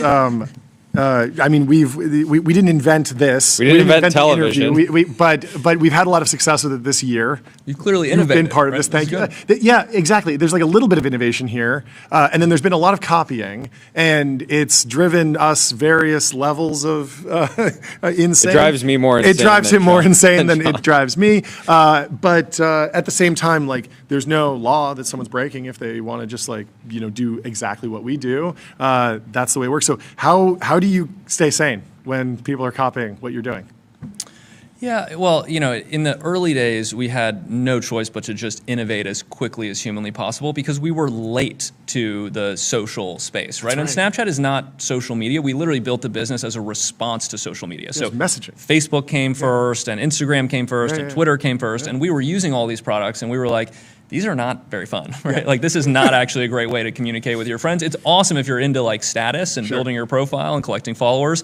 It's not a great way to just have fun with your friends. And so we started building Snapchat, and I think there was just really a gravitation towards a service that is actually fun to use with your real friends. But as part of that, because we're competing with such giant companies, we just had to innovate as fast as we possibly could in a category that is essentially owned by other players, right? Essentially owned by Meta. And I think part of that is understanding that one of the most important things you can do in that position is go and build a new category that's outside of the one that you're currently in. And that's what we identified with glasses 11 years ago. That like we wanted to help power this massive transformation in the way that people use computing, and then that if we invested over a very long period of time in very, very difficult things and things that are incredibly challenging technically, and then built a platform, as you saw with lenses, all of those different lens experiences, that those sorts of things are incredibly difficult to replicate. And so while I think app features are easy to replicate, the work that we've been doing over the last 11 years and where we're going with glasses is incredible. The example for us is like people see the overlay, so they'll copy the overlay and not realize that like that's not what overlays have existed for decades, right? So I find oftentimes when people copy, they don't actually fully understand what they're copying. So they take an element out of it, not realizing that it's not necessarily that element that makes the other platform successful. How have you thought about partnering with different AI companies and labs? You recently announced the Perplexity partnership, which I thought people were excited about. And then I feel like all this year people have been, as some of the labs have added hundreds of billions of dollars of value, there's been speculation on, saw people speculating on, you could imagine Sam Altman trying to buy Snapchat because he sees your user base. And I can see a lot of reasons why there's no price that would make that appealing. But how have you thought about partnerships with different AI providers broadly? Yeah, well, I think one of the things that's been really interesting, obviously Snapchat is so focused on messaging, and right now the primary way people are interacting with AI is messaging. And so we saw a huge opportunity to help bring more of these AI services into Snapchat, into our messaging platform, because as I mentioned, whether it's the foundation companies or tons of businesses have built agents now, have built chatbots, but they don't have any distribution for them. And earlier this year we launched Sponsored Snaps, which is a killer ad product for us. It shows up in the chat inbox, highly effective. But the vision is to transition the Sponsored Snap from being something that you just view to now something you can interact with and chat with. And so part of that was opening up the platform, starting with Perplexity, with an exclusive deal with them, but then over time adding more businesses who are bringing their chatbots and their services to Snapchat. Can you give me a little bit more of an example of that? Like if I'm Diet Coke and I want to advertise this Sponsored Snap, but then you can chat with it, and so is it more like Q&A on an FAQ? You could ask questions about the product, or is there something more gamified than that? Like what is that? If you think about someone like Walmart, they've spent a lot of time building out a service called Sparky, right? That you can use to learn about products or buy products. So what they could do is send you an offer directly to your inbox, ideally highly relevant to something you've already been looking for at Walmart or based on how you've been engaging with Walmart, and then you can follow up, have a conversation, potentially even convert in the chat. And so, and that's like uniquely good in a chat app, like because you're used to that functionality, I suppose, as opposed to just kicking you out to some web page where the UI is a little bit more foreign or like abstract to you. Yeah, exactly. I mean, Snapchat's one of the largest after iMessage, probably the largest messenger, certainly bigger than WhatsApp, for example, in the United States. So I think, in terms of people who are familiar with, our messaging interface, that's where they go to have their conversations. Being able to have those conversations, not just with your best friend, but also with, agents like Sparky, I think is an interesting opportunity. That's very cool. There's a whole bunch of news. OpenAI today shortened their vesting period. How do you think about aligning talent, aligning incentives for talent? This transition now, you're a public company. How do you think about whether or not a vesting cliff makes sense? We were going back and forth on it. I was saying that I'm so used to a one-year cliff growing up. Coming from the private markets. At the same time, there's a lot of people that show up and on day one, they're creating a lot of value. So how have you thought about incentivizing employees with stock? Our perspective on this has like really evolved over the years, and we learned a ton. Actually, in the early days, we did something really different. We had a 10, 20, 30, 40 vesting schedule. So you would only vest 10% of your grant the first year, 20% the second, 30%, 40%. And the idea, and we were in LA at the time, the idea was to really make sure if you were joining Snap that you were joining it because you loved it, you wanted to be there for the long term. It was very popular at the time. I think it's still very popular in the Valley to kind of hop, spend 1 year at a company, why do 4 years when you can build a basket of... Exactly, yeah. And I think, I think that can be real. That can put a lot of pressure on the culture, especially in a startup, where you really, I think it's so important that the team is all in on what you're building. But I think over the time, our view has just been like to take as much friction out of the compensation conversation, as possible. I think like a lot of this stuff is really, frankly, like irrelevant, right? Like what really matters, obviously, if you look at retention and building a team, it's your leader, right? The people that you're working with, obviously. What you're working on, the culture, and that long-term orientation. So I think a lot of this compensation stuff is sort of like details, and the less complicated it is and the less time you spend talking about it or thinking about it, the better. Yeah, what about other just lessons from becoming a public company? We like to joke with Eric Lyman at Ramp, one of our buddies, that he's maybe about to go out. What is he preparing to do? What are your recommendations for CEOs that you counsel about the process and the transition that the company goes through in the IPO process, just culturally?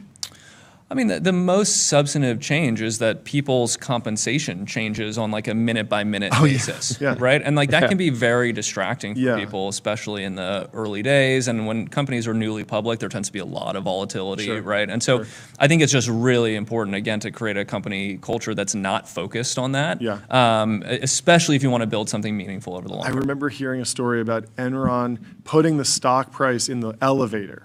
So like the exact opposite of what you said, like literally orient the entire company culture around the stock price. So you come in, stock price is up, everyone's having a good day, stock price is down. How did that work out for them? I don't think it worked out well. I don't think. What about setting? You seem like through this conversation, you seem like very clear on your values, willing to say like, we don't want to do VR specifically. There might be money to be made there, but we wouldn't even do it on a principles basis. How do you think about kind of setting vision internally with the team and externally with shareholders? There's been so many companies this year that, specifically in AI, that kind of like to talk about a vision around, let's say, like curing cancer. But then you look at what they're actually doing in practice, and there's not always incredible. There can be like kind of a disconnect between those two things, and I feel like that it's confusing for people that are just users, spectators, shareholders, and then team as well. So how do you find that kind of alignment in vision? Well, what a great question. I think for us, like one of the things we always, remind our team is that as we look at leadership at Snap, a lot of people think about leadership in this like traditional hierarchy, right, where you have like leaders and then the team, and so we have at Snap inverted that, right? So if you're a leader at Snap, you're at the bottom of the pyramid, in an upside down pyramid, right? And then you have the team that you're responsible for, and then you have our community more broadly, right? And that includes our partners. And so that's also how we think a lot about communication. So when we're communicating to the world, when we're communicating to investors, we always try to remind our team that like our investors are a subset of our community, right? And so it's really, really important that we speak in language that people actually understand, right? And instead of talking about we can talk all day in fancy AI terms, right? But that doesn't really matter when it comes to communicating to your customer and the customer experience that they're having. And in fact, sometimes it can be more confusing. So I think as long as we put everything through that lens of putting our community first and foremost, and then communicating, making sure that we're always talking to our community first, even if it's some investor update or something like that. That's interesting. Do you have any book recommendations? Did you read any good books this year? Oh my gosh! What's Christmas gifts for people? What's there? I'm like, I know it's a really wild question to just throw out at you. Well, what's highly relevant, I think, for this forum, there's a great book that I read on. I'll have to find the name for you, but it's something about like. It's very academic, but it's sort of like the economic impacts of technological disruption. Sure. And it really, maybe kind of like Perez, textbooks, maybe. Like textbook style. Okay. But what's great is that it just shows like, from the railroads to semiconductors, et cetera, like the patterns that emerge through these sorts of large technological changes. And I think it's so important because I think we just need to be reminding folks that like these sorts of changes have happened before. There's actually quite a consistent rhyme and reason reason to what happens. And that means that all of us should be able to kind of think ahead and manage ahead, through some of the consequences of, I think, what's going to happen through, what will be quite a disruptive period of time. Do you think it's underrated that AI can potentially really help with moderation on big platforms, like scaled platforms, where for the first time you might be able to effectively like review every message that's going everywhere? Or is that a negative thing? Is that a positive thing? We were just talking to Dave Bazuki at Roblox, and obviously the potential of like screening every message seems like a really great opportunity for him. And I'm just wondering if like there's so many like opportunities, but also like risks with this stuff. Like, how have you processed this idea of like AI as a moderation tool, sort of under the hood? So first of all, I do think AI moderation is already like very widespread. Sure. Like, I think that's already best practice. I think virtually everyone's already doing that. Yeah. At least, obviously, we've embraced that at Snap. I think it's very important. And I also think it's a really powerful tool, again, for customers if they want to fact check something, even if their friend told them. Right? The ability to fact check using AI today is pretty compelling compared to what it was in the past. So when people are talking about concerns about misinformation and this sort of thing, I think AI is a pretty powerful counterbalance to that. What I'm more interested in, though, is the use of sequence models to find bad actors and to stop them before something bad happens. So that, to me, is what I think the frontier of like internet safety is. Currently it's certainly an area of research for us, and something that we're really excited about, because we have a lot of information about what bad actors try to do on our platform. We catch a lot of them, right? But with almost 1 billion people, it's hard to catch all of them, but we're trying. But what's really interesting is we can train sequence models based on those patterns. What sequence of events are bad actors engaging in? How are they using the platform, so that we can predict when someone is about to do something that is against our terms. And so to me, I think that's a lot of like the paradigm that we're going to see in internet safety over the next couple of years. I think right now there's a big focus on features and trying to tease apart what sort of different features different platforms have. I think there's just going to be a massive shift to being able to identify bad actors even before bad things happen using tools like sequence models. Are you seeing like the level of like bot activity, or at least people trying stuff, increasing? We've been talking to a lot of like cybersecurity folks, and it feels like all the bad guys on the internet, all the black hat hackers have more tools, but then also the white hat hackers have more tools, and so it's sort of like a Cold War. But I'm wondering if like, do you feel like you're spending more time, just more headaches focused on defending against like endless bot armies, or has that just been like a drone throughout the entire process, the entire career?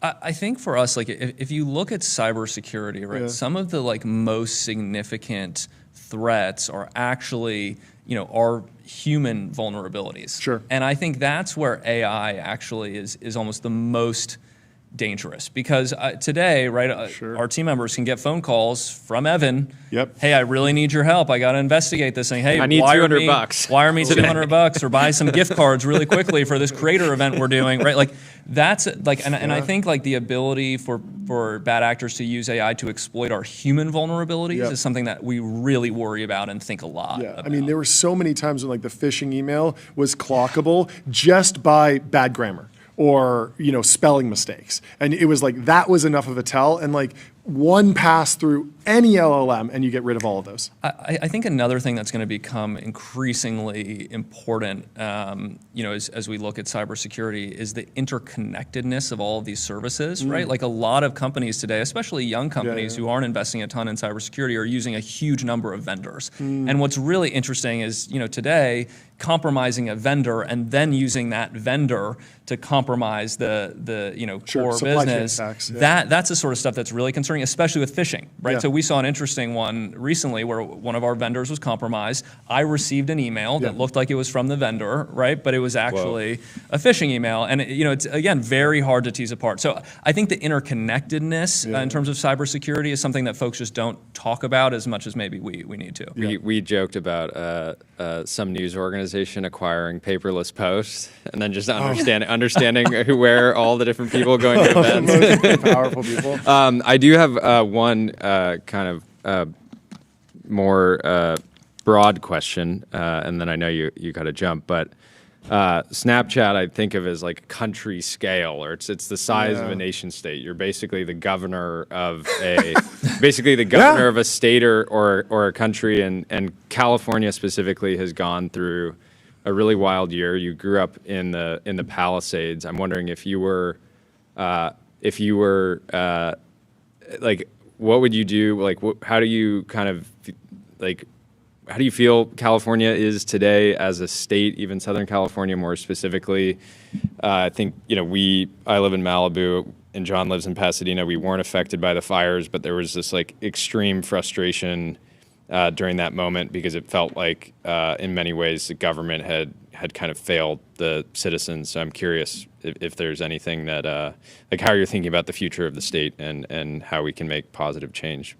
Okay, well, we could spend another hour on this. I love California so much. Obviously, I was born and raised here. I think it's an incredible state, and it's so important to the future of U.S. competitiveness, right? Yeah. So I think people talk a lot about the competition between U.S. and China. I don't think people talk enough about the competition between China and California, right? Yeah. Which is a really, really interesting relationship because both China and California are deeply interconnected at the same time that we're competing a ton. So I think California is just unbelievably important to the future trajectory of the United States. 100%. I think if you look at California today, I mean, you obviously know all the stats, but like highest unemployment rate, highest poverty rate, most homelessness, housing crisis, massive like housing crisis. The people saying I'm moving to Austin for quality of life. I love Texas. Texas is amazing, but it can be like, I mean, it's very cold in the winter. It's very hot in the summer. If you're moving somewhere like that for quality of life, it just means that housing affordability is like top of mind for a huge percentage of people, and of course here that's most elevated. Mm-hmm. Yeah, I think the affordability crisis here is incredibly concerning. I think one of the things, if we look historically at the way that our government has operated, we tend to fall in this pattern, it seems like, of very heavily regulating our industries, which by the way, to some degree is important. One of the reasons why we love California, it's beautiful, right? It's clean, all these sorts of things we really love about California. But at the same time, we also then layer a ton of subsidy on top of that. So you dramatically restrict supply with very, very heavy regulation, and then we've got a very large economy. We've got one of the highest tax rates here in California. We put a ton of subsidy into that economy after dramatically restricting supply. And as a result, in all these areas, especially things like housing, I think you have massive increases in pricing. And I am optimistic in the sense that I think the legislature this year is really starting to pay attention to it, right? There's some progress on CEQA reform, for example. There's more attention being paid to how expensive it is to building affordable housing here. When the government pays for affordable housing, it's about 30 or 40% more expensive than just market rate affordable housing. And so I think people are starting to pay attention to it. But another thing that's fascinating is I'm just not sure Californians are aware of how problematic things are right now, especially because our politics are so partisan.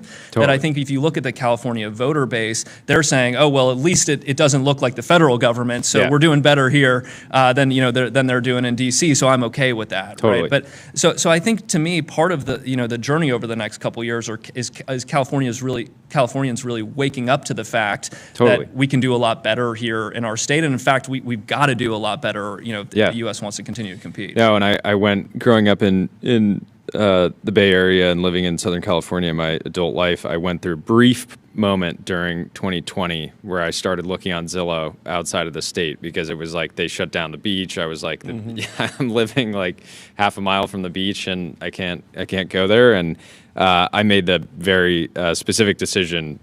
I was like, no, I'm not gonna leave this. This place is too beautiful. I've had family roots here going back to the early 1900s. We need to stay, and people need to focus on making it better. It's the greatest place on earth that I've been to, and it's worth continuing to invest in and steward. And I felt like the fires were so symbolic too at the Palisades of like everything burning to the ground except Rick Caruso, the guy we couldn't elect as mayor, even though I believe, I believe he genuinely loves this city and wants to see it shine. So anyways, can we open this present? We should. because we could talk about politics for the rest of the show. What is in here? We don't talk about. Oh, is this an ornament for the tree? No way. This is incredible. Ooh, I think this is going to be a new tradition. I like this. Yeah, oh, this is amazing. There we go. Close up. Wow, how perfect. Thank you. This is remarkable. Great to the 2025 top. Great to the edition. top. Would you mind signing this? Oh, wow. We Okay. love Yeah, collecting sure. autographs. We're building a museum of business, and then I think you got a chance That to is hang out incredible. in the front. We got to put that up at the very top. For sure. So, for sure. So Thank you that so is- much. Yeah, my pleasure. Fantastic. We'll let that dry. That looks this was so much fantastic. fun. Thank you. Yeah. Congratulations. Thanks so much for having me. Almost 1 billion global Snapchatters. Can we have you hit the gong to You got to hit the gong You gotta too. hit the gong if you come to the Ultradome, please. Pick up this mallet here. Hit it as hard as you want. As hard as you want. I'm glad you labeled it too. This is Just in case. That's our intern. In case you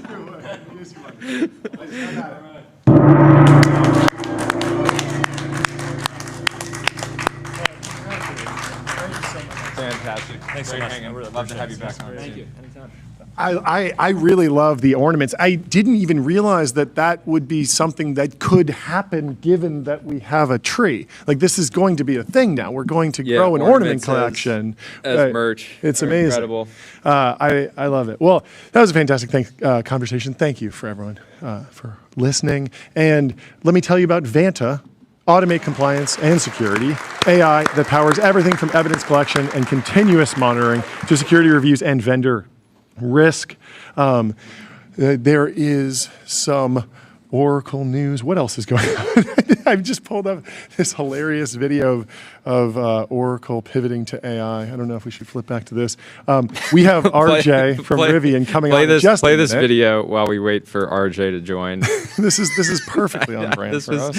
I put this in there for you, John. So the news here is that Oracle bondholders now sit on 9% of unrealized losses on $18 billion of debt. Okay, well, issued. don't focus on that, That's John. what's Focus going on this on. video. Matt Turk says Oracle after pivoted pivoting to AI. 80 years young. This guy looks great. This makes me want to own the stock because this really This is does extremely feel like bullish. This really does feel like the current state of Oracle. I mean, Larry Ellison looks fantastic. He's been on a tear, and like, this is I think this is your future, John. After we'll probably retire would somewhere love that. around 70. So we got a good run ahead of us still, but then you're gonna go and go back and hire an elite team and get good. really make a run at the Arnold Classic in the vintage division. Yeah. Well, let's head over to Keller Clifton and Andrew Cote. Keller says next gen infra, and the drone tower is really remarkable.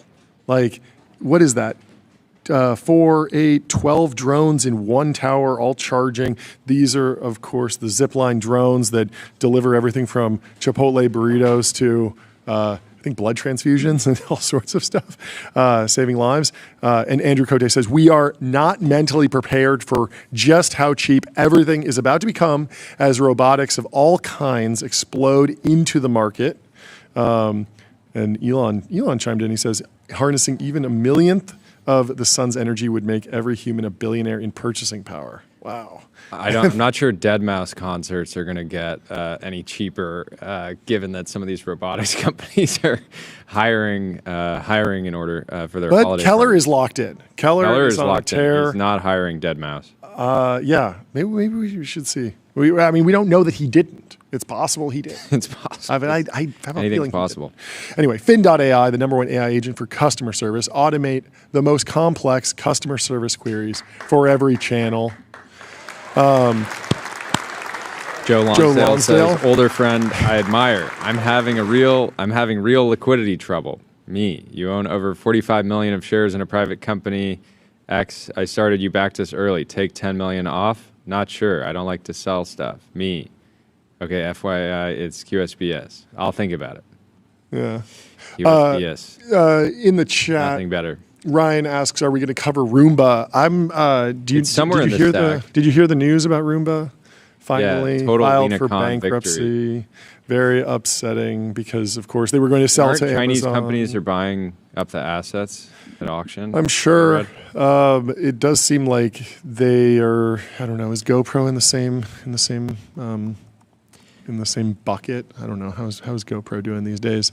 But yeah, Roomba. So GoPro is down to 150 million market cap. Up, of course, it was in the billions at one point. And Roomba, you just get really heavy competition from international players. It compounds and compounds, and eventually there's nothing to do but ideally hang out with the good folks over at Amazon. But that was, of course, blocked. And so they had to go their own way, and their own way led to doom, unfortunately. But fortunately, we have an American company that's bringing it back. This is not an intro to RJ. This is an intro to Matic, the Roomba competitor or new company that came on the show. And you have one at home. You have the phoenix rising from the ashes. Okay, you want to know why? You have the reincarnation of Roomba. You want to know why I believe Matic is really going to go all the way? Why? Is because my children, specifically my 1-year-old, is constantly messing with it, and it still works. Really? That's impressive. My 1-year-old is just constantly sitting on it, moving it, taking it apart, putting it back together, and not in a very any type of more specific way. She's just kind of messing with it, and it still works. It still runs every day. I don't, some of these things. A device like that, the concern is always, okay, it works, but do I have to spend a bunch of time thinking about it and kind of like managing this new robot? Yep. And then at that point, should I just have a vacuum and just use that? Yep. This thing has just been running perpetually on a schedule, reliably. Yep. I've had it running for at least 6 months now, and it's really fantastic. I have an idea. Okay, so you turn your kids loose on Julius.ai. We see if that still works once your kids have gone crazy all over the AI data analyst that works for you. Join millions who use Julius to connect their data, ask questions, and get insights in seconds. If it holds up, I think it's a good sign. I think it's built for. Goldrock says, I won Radio Shack's Innovation of the Month in 2009 for making an Arduino Roomba. That is cool. Early, Speaking very of early. kids, I was hanging out with some mutual friends of my kids last night, some parents, and you know what they had in the driveway? Did you just call the parents of your kids mutual friends? Sorry. I think it's fine. Friends' parents. What do you say? Play date. I went on a play date. Okay, shoot me. I went on a play date, and the parents of my kids' friends, the parents of my kids' friends, right? They had a Rivian R1S in the driveway, and they're very happy with it. And I'm very happy that we get to talk to RJ from Rivian here in the studio. Welcome to the show, Welcome RJ. to the show. How are you doing? Thanks so much for taking the time to come chat with us today. It's great to have you. Yeah, nice to be on. Yeah. I would love to, first set the table on, how the year went, where the business is, and then, of course, I want to go into the new chip and just self-driving broadly. But how are you describing the scale of Rivian at this point in time? Well, we've launched, as you just referenced, we launched a set of flagship products. We have an R1S, which is the best-selling premium SUV in the U.S., and then electric SUV in the U.S., and then we have a truck, R1T, and we make commercial vehicles. But we haven't launched our mass market product yet, which is coming in the form of what we call R2. R2. And so that will dramatically expand the scale of the business. And I think a lot of the, in some ways, challenge we've had is we're investing to be a very large business. So we're investing in vertically integrated technology to enable us to be a multi-million vehicle a year business. And the technology investment has to happen before the products come. And so we have huge fixed costs to develop all this tech, whether it's, you referenced it already, whether it's in-house silicon or all of our compute platforms, our operating system, of course, all the high voltage work. Mm-hmm. But that all comes together really nicely with the launch of R2, which is what really gives us this scale to support all this R&D. Let's start with R1T.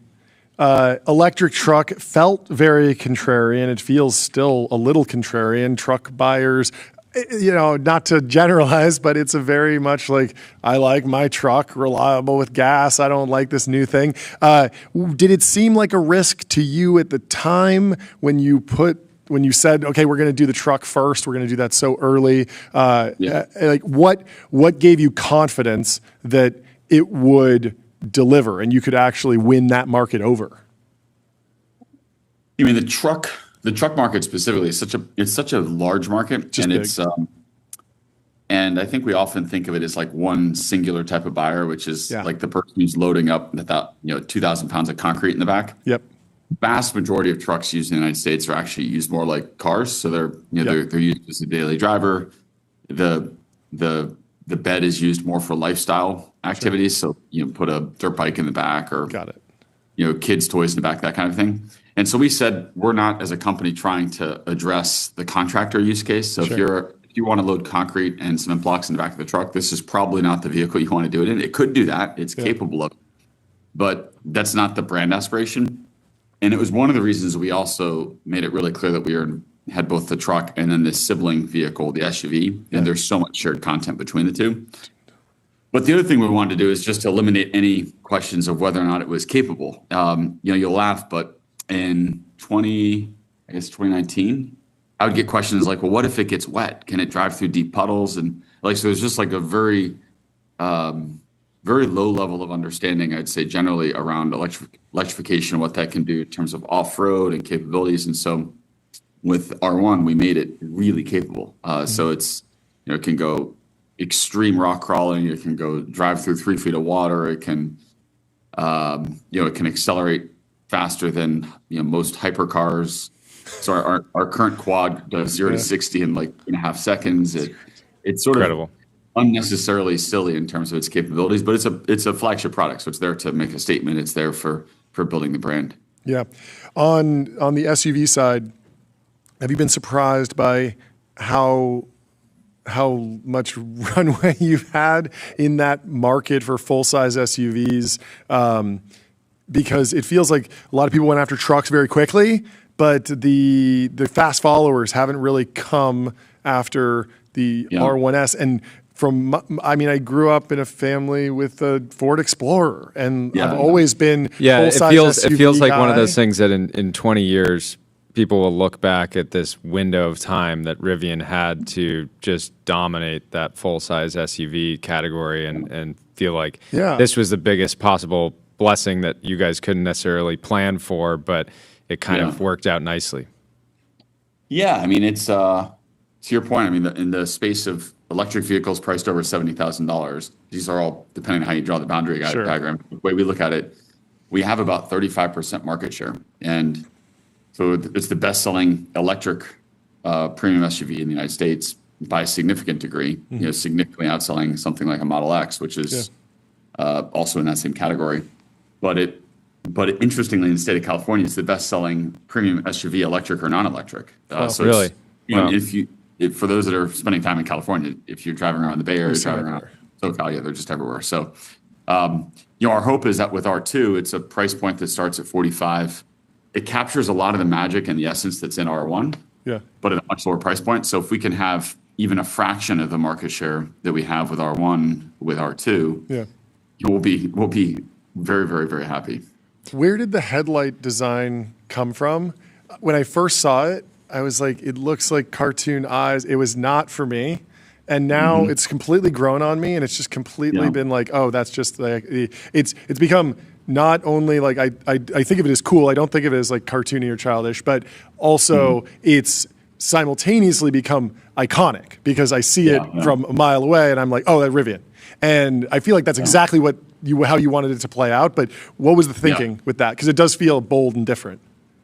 Yeah, definitely. And, getting to something that starts to feel iconic, it's always hard because you can't design something and it immediately becomes iconic. So I think it has to start with a really strong point of view and a strong conviction around a certain direction. So in the case of the front end. I mean, no, in 2018, 2019, no one knew what a Rivian looked like. We didn't know what a Rivian looked like.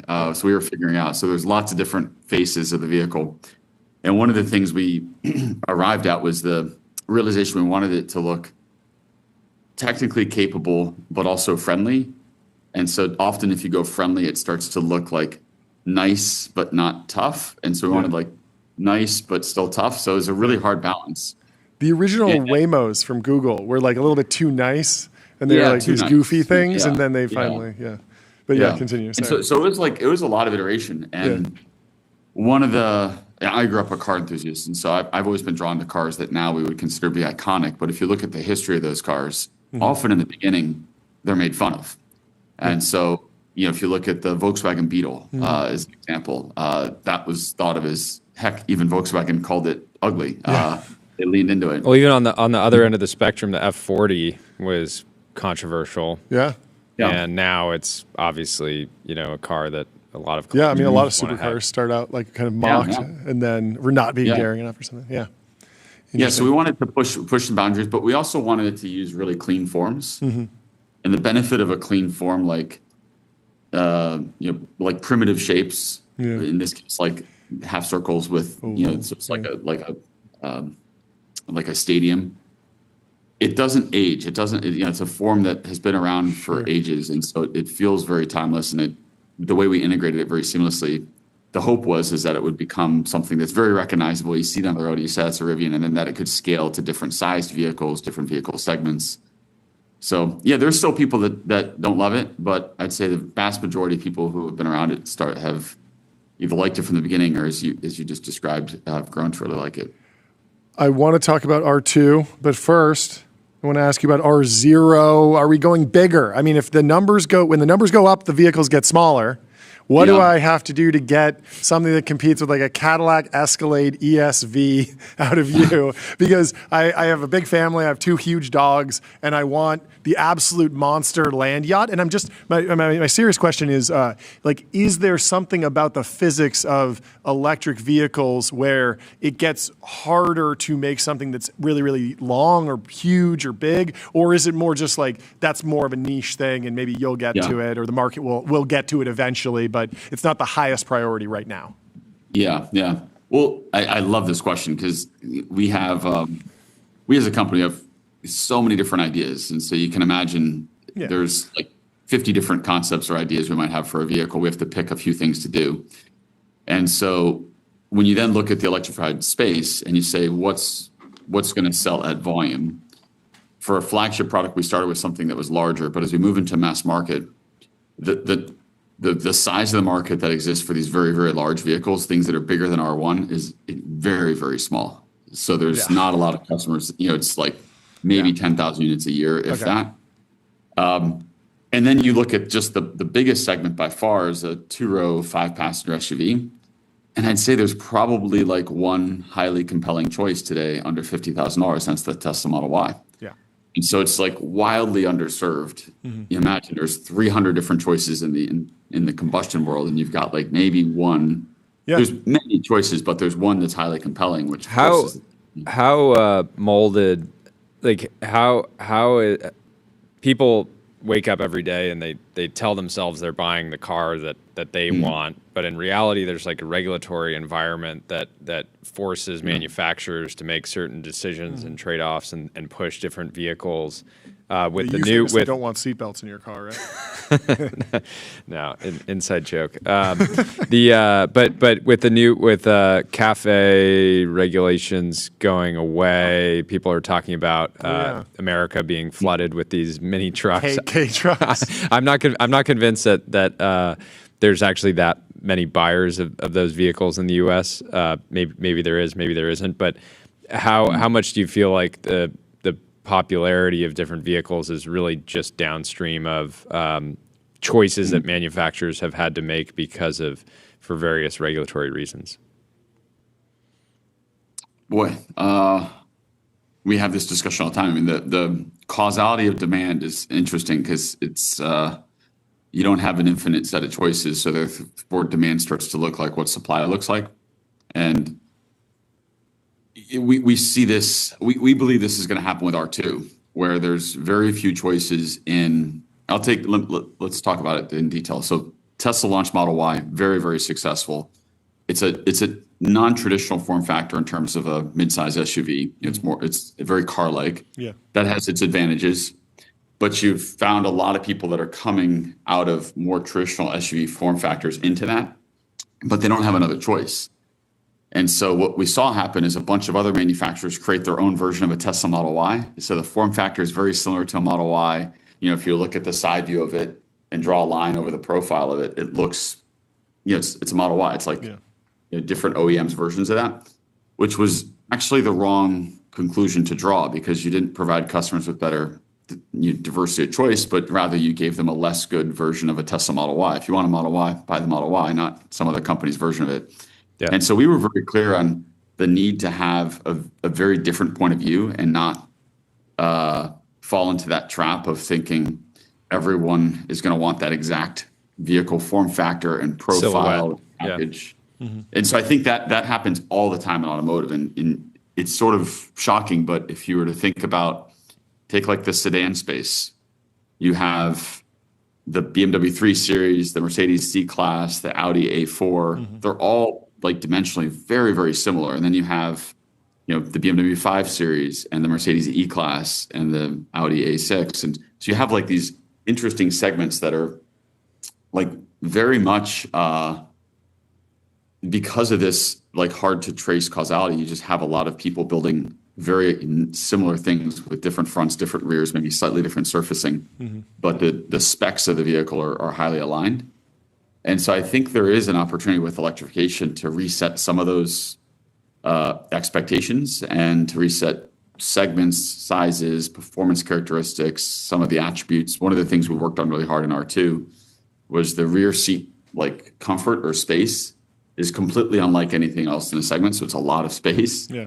And then you look at all the cars in space and they're all like within 15 to 25 millimeters of each other for rear seat legroom. And you're like, why are there 30 cars that have almost identical rear seat configurations? And when the team sees something like that, are they like, are we missing some sort of like regulation that like requires like you ever and then you kind of trying to figure out, wait, do we actually have flexibility? I always you end up wondering like, are we missing something? And then you realize. Yeah. Well, the mechanical nature of a car means that everybody can buy everybody's products. So every company, like Rivians, are owned by every car company, and they take them apart, and they own all the other things they're competing against. And so as a result, a lot of like the mechanical innovations, let's say welding techniques or casting techniques, they sort of very quickly become state of the art. But the downside of that ability to buy each other's products and so easily observe them is you do have this funneling towards like consensus around different segments. And so we sort of lose some of the uniqueness between the different vehicles. And see, like for car enthusiasts, you find a lot of times car enthusiasts will say, cars today, they all look the same. They all feel the same. Yeah.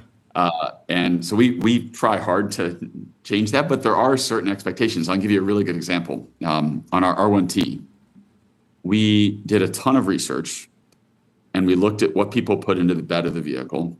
And if you're using it for lifestyle, you want to be able to fit it in your garage. And if you're putting anything other than a motorcycle, in which case or dirt bike, where you'd have the tailgate down, the bed length doesn't need to be longer than 4.5 feet. Just doesn't. There's nothing that goes in that requires, unless you're doing like construction and you need to put something. And so we made the bed shorter with this articulating tailgate that goosenecks out. So it's actually longer with the tailgate down, so it fits a really long motorcycle. But when it's up, everything fits in it fits in the garage more easily. And so we look at if you drive through a neighborhood, you know how you know who has a truck in a neighborhood? It's because it's parked in the driveway. Most trucks don't in the garage. Yep. And so we wanted to fit in 95% of the garages in the United States. So we went through all this thought process. We built it, and the standard size is 5 foot. And the amount of times I've been asked, why didn't you make the bed 5 feet long? I said, well, of course we could have. It was just a decision. We made the decision. We wanted the truck to more easily fit in a garage. So those are like, you sort of sometimes if you break the mold of like what's expected for dimensions, because customers, media, car journalists are so trained on a certain size, the battle may not be worth it. Yeah, and also there's the decision to purchase a car, and you might just be looking at specs, and you're like, 5 is better than 4.5. Yeah. But then you live with the car for 4 years, and you're like, oh, well, this is actually way better. I never needed that extra half foot. Fascinating. Where do you think Chinese EVs are overhyped or underhyped? Give us a white pill. Overhyped. I want the overhyped. So recently there's been a lot of excitement around them, and fortunately we're not letting them flood our country with them. But we had a guest on the show recently that had said he was in China a few weeks ago, and there was one of the I forget which manufacturer, but one of them were just like caught like side of the road burning on fire. He felt like they were potentially overhyped because they do have some features that are kind of scroll stopping. I'm thinking of the one that can jump. The Yangwang U9. Yeah, but given that every manufacturer is free to disassemble any other vehicle and learn from it. What do you think American manufacturers can learn from what they're doing? Yeah, I do think it's important to sort of pull the curtain back on what sometimes I think gets presented as if it's magic, particularly on cost. Yeah. So I think there's two things to take away from the Chinese electric vehicle space. First, there's over 100 different brands and manufacturers in China, and there's only a small fraction of those that I would consider to be in the category of what I'm going to talk about, leading in technology and having really robust architectures. But the two things, with that said, so if you say there's more than 5, less than 10 manufacturers that fall into the categories I'm about to describe, you have an interesting phenomenon where a lot of these newer companies in China, for the same reasons that Rivian or Tesla have very different software architectures, electronics architectures, and incumbent OEMs, is they started with a clean sheet. And when you start with a clean sheet, you would very quickly arrive at a completely different technology topology than what evolved into cars over the last 50 or 60 years. Yeah. And what I mean by that is prior to early 1960s, cars were 100% analog. So there are no computers in a car. And the first computer to make its way into a car was, ironically, it was for the fuel injection system. And so for any of the car enthusiasts out there, this is like those original Bosch K-tronic fuel injection systems that we started to see emerge in the 1960s and early 70s. And car companies at the time said, boy, we build engines, we design vehicle bodies, we assemble the cars. We don't need to make these little electronic modules. And so they pushed that work to suppliers. Companies like Bosch or Continental would make these little computers that would run the fuel injection system. And then subsequent to that, over the currents of the last 50 years, a bunch of other things started to have a need for computers. And your seats suddenly became smart, and there was a computer that went with the seat. Your air conditioning became intelligent. There was a computer that went with that. Your sunroof had a computer. And before you knew it, the vehicle architecture was this proliferation of, in some cars, 100 to 150 little mini, what we call electronic control units or computers that run these specific domains, like the domain of an engine or the domain of a door or the domain of a seat. And it's precisely the opposite of what you'd architect if you were thinking about it as a clean sheet. You would never say, I'm going to build a network architecture and software platform that has 150 different software code bases running 150 different little mini computers, which communicate through this sort of klutzy CAN architecture that might all need to be independently updated at various points in the car's life cycle. It's just it's a total disaster. So what you'd say is I'd have as few computers as possible doing as much as they can. Yeah. And so the fancy way we describe that now is it's a zonal architecture. It's a computer that controls a whole zone. And so Tesla, of course, developed their architecture like that. We, of course, developed our architecture like that. And a couple of the Chinese did as well. And the real benefit of this, besides just taking a lot of cost and complexity out, is that you can make updates really easily. And so if I want to change, let's say, the sequence of events that occur when you unlock the car, I don't have to coordinate amongst 15 different suppliers, the supplier for the horn ECU, the supplier for the door lock ECU, the supplier for the interior lighting ECU. I can do all of that in a matter of minutes internally because it's running on our own software platform and it's all of our own code. And so just the emergence of regular updates, improved features that respond to dynamic customer needs, I think is a really big shift. And in the West, there's 2 companies that have that, Rivian and Tesla. And then in China, there's, as I said, more than 5, less than 10 companies that have that. And if you don't do a software-defined architecture well, the ability to do like AI integrated into the vehicle or an AI-defined vehicle is enormously hard. So you have to have all these ingredients to be able to do like the broader architecture well. Anyway, so that's one big difference. And that actually underpins, we did a $5.8 billion software licensing deal with Volkswagen. That technology I just described for network architecture, software OS, is what we license as part of a big partnership with Volkswagen Group. But the other is that the Chinese companies have just fundamentally lower cost structure. They have much lower labor costs. Their cost of capital's often free or more than free, meaning they get paid to build a plant or they get enormous government subsidies. And so you can just build a spreadsheet to look at this. It's not magic. They're building the cars. They're not using some new type of material from outer space. It's using very consistent materials, what we use in the United States, consistent joining and forming techniques, and they're putting the cars together very similar. They just have labor costs and capital costs that are much, much lower than the United States. If you had to pick a gimmick that you do like, what's your favorite gimmick? Because the jumping car is a pretty good one. I showed that to my 4-year-old, and he was like, "I need that." I don't think it's good unless they're jumping a human. They got to jump give me a human. demo where Okay. they jump a human. That's a tall Otherwise, order. it's just a cheap trick. Yeah. I don't need to jump a paperclip. Okay, yeah, or a pothole. Hey, you do need to jump a pothole. You got a flat tire. I did blow out a tire. You blew out a tire this Saturday weekend. Anyway, favorite gimmick if you had to pick one, what do you like? There's there's the tank turn. There's a whole bunch of these different gimmicks. Are there any gimmicks that you think are fun, or maybe retro gimmick? Yeah, I don't know. I mean, they're just fun to watch. I don't know if we haven't decided to put any of them in there. But in vehicles, we do have something called kick steer in our vehicles, which when you're off-roading, because we have a quad motor, you can turn the vehicle on its axis. That's good. Yeah, and it's sort of cool. But I mean, even the gear tunnel to some degree like stood out. It was like the gear tunnel when that launched. That was definitely like this is different than normal. This is not something I see normally. And I feel like there's a balance. Like you don't want to be all gimmick all the time, but you need a little bit of style and a little bit of substance. You need some. We got to talk about. Please. We clearly needed an hour or 90 minutes. I know. I don't know if you have a hard stop. We got to talk about some of your guys' new releases, the chip, and some of the new technical decisions that you guys are making around self-driving. Sure. Yeah, sure. Yeah, so last week we actually finally announced it. Amazingly, it didn't leak. We've been working on this since early 2022. But we've re-architected our whole self-driving platform around what we call an end-to-end train model. And so the model is using the millions and millions of miles that are being accumulated through our deployed fleet of our Gen 2 vehicles, which launched a little more than a year ago, to build effectively a neural net or a foundation model for how to drive. And on our Gen 2 hardware stack, it's using an NVIDIA platform. It's got around 200 TOPS of compute. We've got 55 megapixels of cameras, a nice array of radars, but it's a great platform for building a data flywheel and for delivering. Ultimately, this will be able to deliver point-to-point autonomy. So you can put the address in the vehicle, drive there.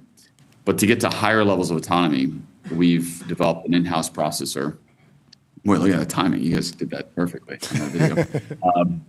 But the in-house processor it's a significant step up. So it's a 800 TOPS. It's got 35 billion transistors on the silicon. The neural net's capable of processing 5 billion pixels per second. So this is like an incredibly powerful platform. And we brought it in-house just to, given the importance of vision, this is a vision-based robot, the vehicle, but we have other things we're doing in the vision-based robotic space as well. And so we came to the view that having our own inference was going to be really valuable. But it took the better part of almost 4 years to build the team, develop it. These are things that take a tremendous amount of capital. We're working with TSMC on making it. But yes, we're excited about that. And then we also include upgraded cameras, and we have a new LiDAR, which is another sensing modality that sits at the top of the windshield, which will help us raise the capability of the vehicle ultimately to what we call level 4, which is, think of it as the vehicle can operate empty or without anybody in the driver's seat. So it could like pick your kids up from school or drop you at the airport, these kinds of things. Is LiDAR dangerous? I was telling Chaudry that there was a LiDAR system that if you pointed your phone at it, it would damage the phone. And of course, he said, well, if it's damaging the phone, it can't be good for your eyes. How do you tell customers that, okay, our LiDAR is safe? Like what are the parameters to optimize around? Yeah, I mean, that was just, that was a poorly designed LiDAR system that was doing that. Our LiDARs, they don't burn out your phones, and they certainly don't burn out your eyes. Yeah, okay.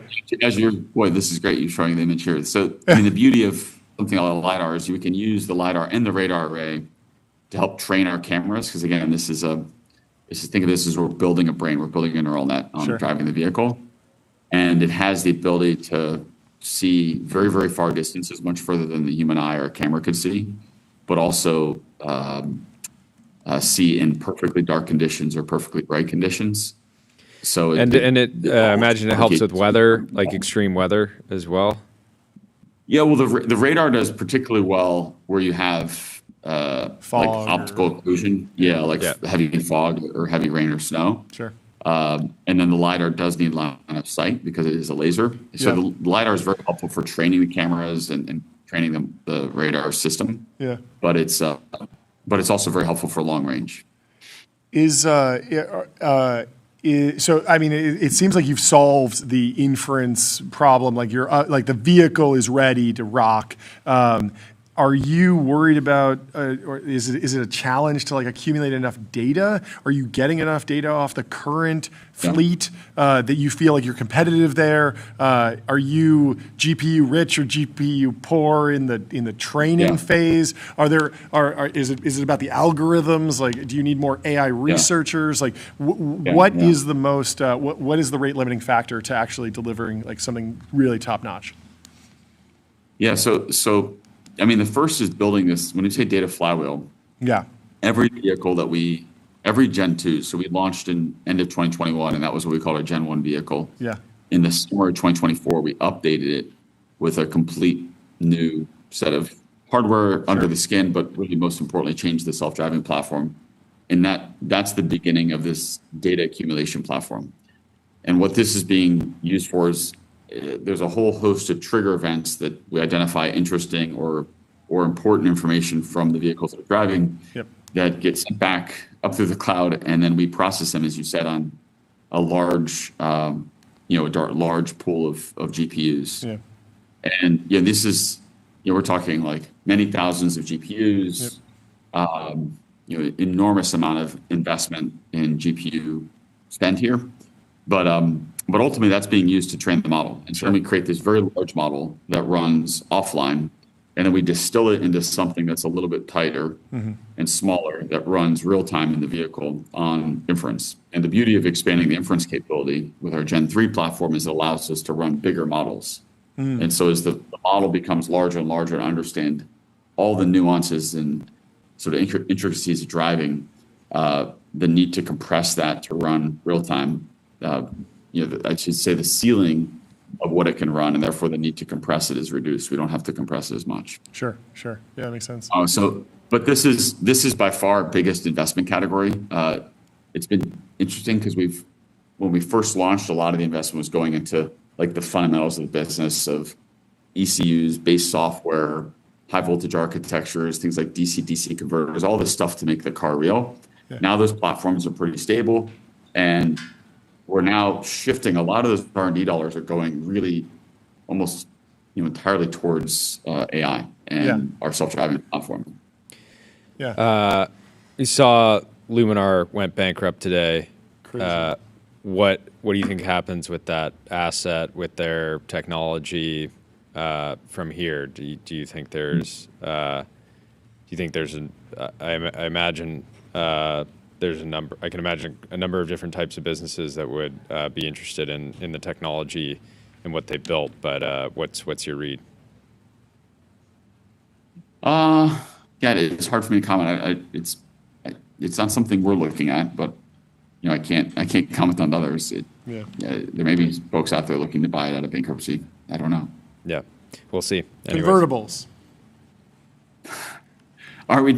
You sound like my dad. My dad really wants a convertible Rivian. Are we doing it? No, I mean, correct me if I'm wrong. The number one best-selling convertible in the United States, Jeep Wrangler. Yeah, Jeep Wrangler is very popular. Is it possible? So why don't we do it? Why don't you do it? So it's so funny you ask this because I don't think I've ever said this before, but why not say it here? We, on R1, we had a version of the roof that was removable early on, and we actually tooled it, and we decided not to launch it because it was just a lot of complexity. Yeah. But in the fullness of time, at some point in Rivian's life, I'd love to have a version that has a top come off. If nothing else, just so that my dad will be satisfied. Amazing. And I'll buy one too. I'll buy one too. Confirmed. Within Within the long arc of history, we are launching a convertible. No, thank you so much for coming on the show. I'm excited to see like how you guys would approach the removable top too. I think it would be very interesting. Do it in a very. I don't like a lot of convertible design specifically, but if you guys were thinking about it and saying like, well, what's the actual technology we have today? What's the best way to make it? So anyways, this was a super fun conversation, and please come on again soon. Yeah. We'll definitely reach out and have your team reach out as well if whenever you have news. Yeah, thanks so much for hopping on. This is a lot of fun. We'll talk to you soon. Awesome. Cheers, Have a RJ. good one. Goodbye. Let me tell you about Profound. Get your brand mentioned in ChatGPT. Reach millions of consumers who use AI to discover new products and brands. Let me also tell you about this post from Nihilism Disrespecter, who says, so is the U.S. economic plan really just build the machine god? Tyler, what do you think? Is the U.S.'s current economic plan really just build the machine god? Yes. I would agree. I think it is. I think that is basically the plan. We need to nationalize the labs. Nationalize the labs? Or not Ilia. Why are we nationalizing the labs? That's the only way we can marshal the capital. Soon enough. It seems easy right now. Everyone's like, oh, it's so, you can raise so easily. Give me, eventually, 3 years. When you need 10 trillion. Or even, what is it? The $10 trillion training run is $10 trillion cluster.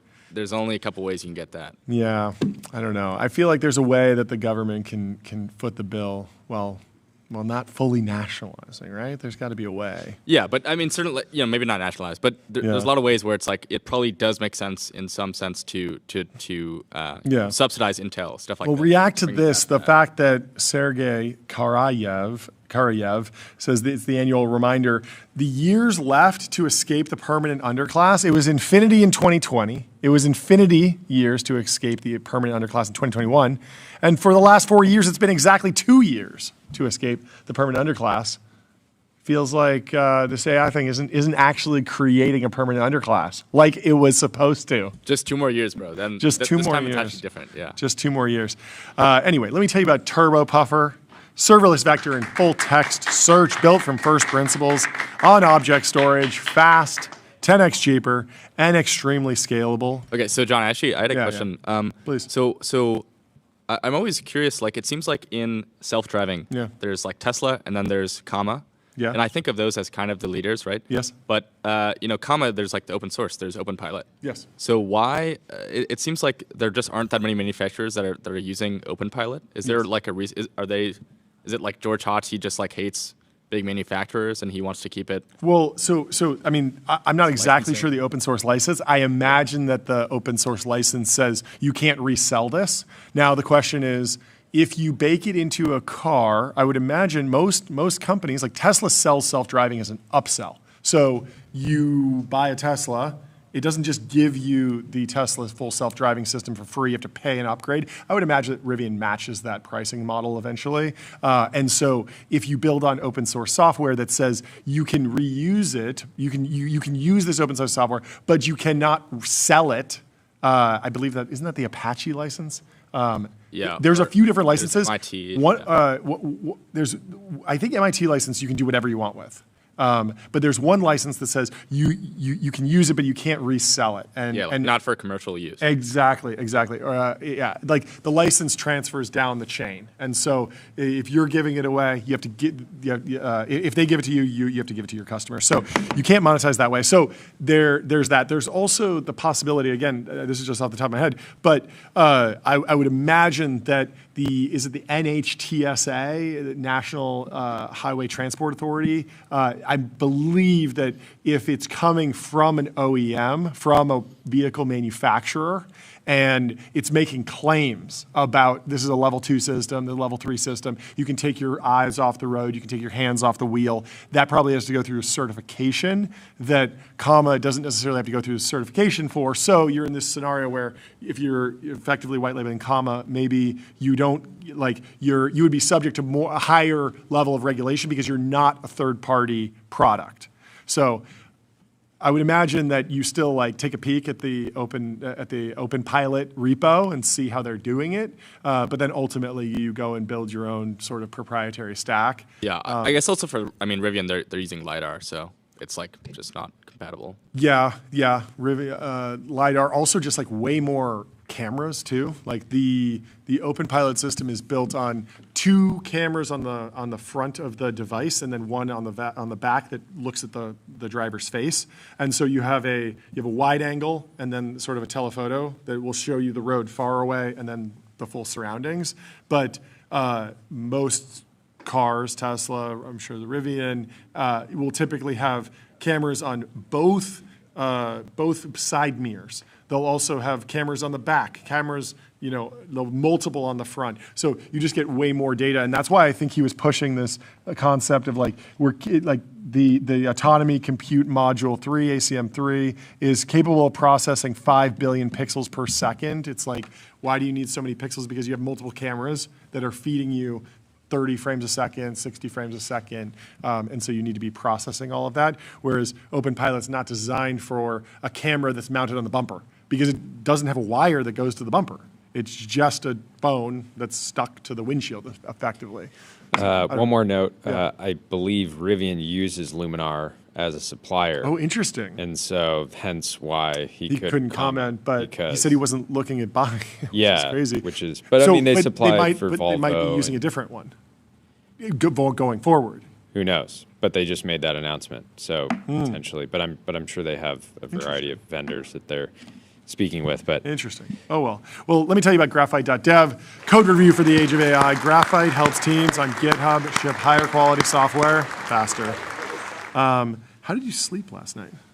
Are you back in the game fully? Holiday season's upon us. I slept. Holiday parties are here. Brutal. I got a 93 though. Saturday. Caught up. Saturday was rough. The holiday party came through. I made it out with a 69. Not good.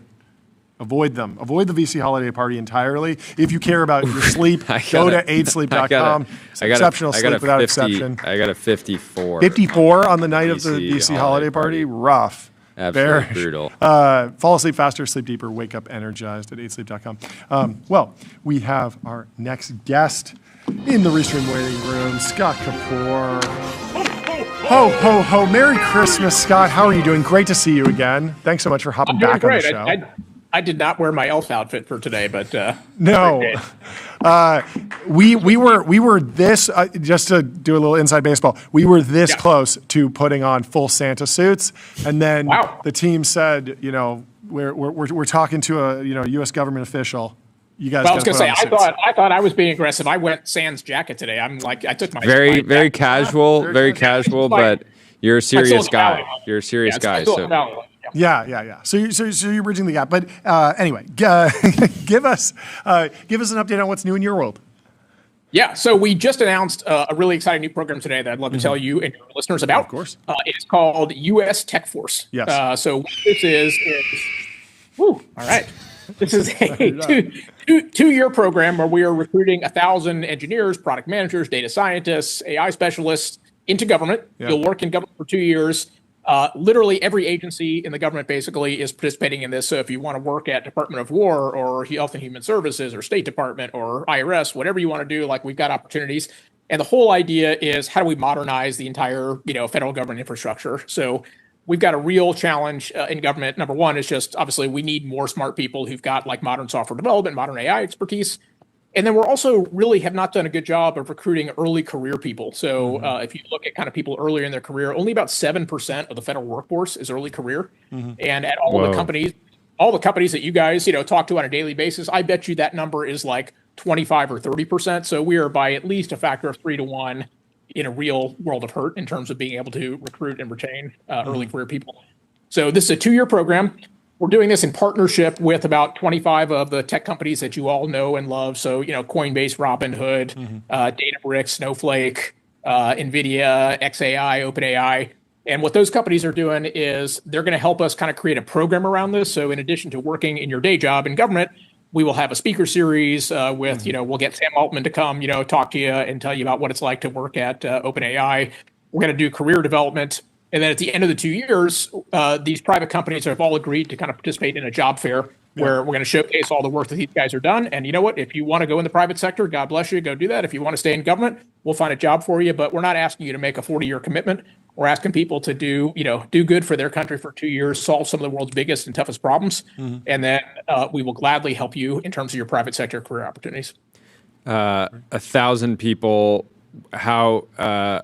assuming this goes well, it feels, extremely critical in this moment. Is this something you want to like 10x, for the next 2-year period? Where does this go? Yeah, no, you're absolutely right. So I think there's 2 big opportunities here. One is just, look, there's way more demand than for 1,000 engineers in government. So yes, if this is 5,000, 10,000, I think we'll still be barely scratching the surface of what the needs are. And then more importantly, what we're trying to do is we're trying to do a more efficient way of hiring by centralizing a lot of the hiring. So at my department, OPM, we're going to do all the outbound recruitment. We're going to do all the initial screening. We're going to do all the initial assessments for people. And then we're going to hand the agencies a list of, here's 1,000 people who have passed like the technical qualifications you told us were necessary for the job. Now you all, quite frankly, compete against one another and convince these people why they should work at HHS versus Department of War or others. And if this works, I think this is going to be a model for how we do kind of centralized hiring going forward in the government. So we hire a ton of program managers, HR people, financial analysts.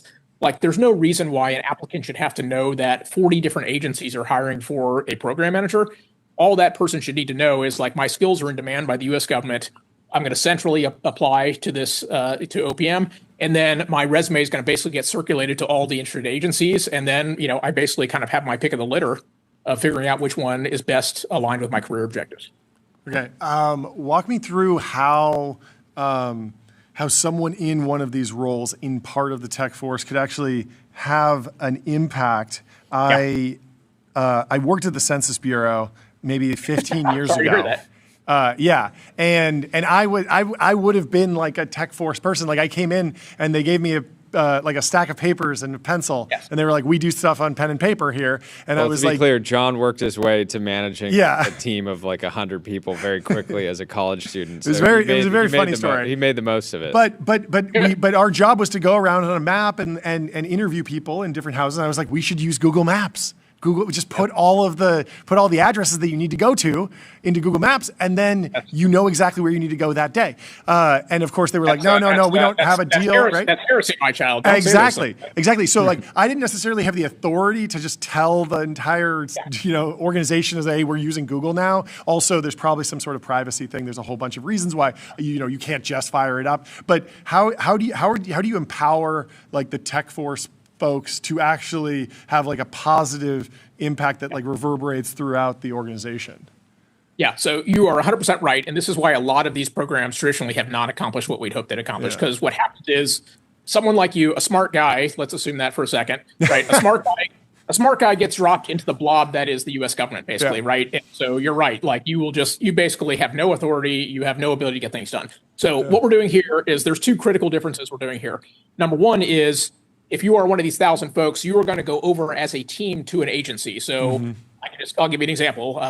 For example, at IRS, they probably could hire several hundred of these people. I don't know, so there are going to be several hundred people who will be part of this team. So number one, you're going to be part of that group.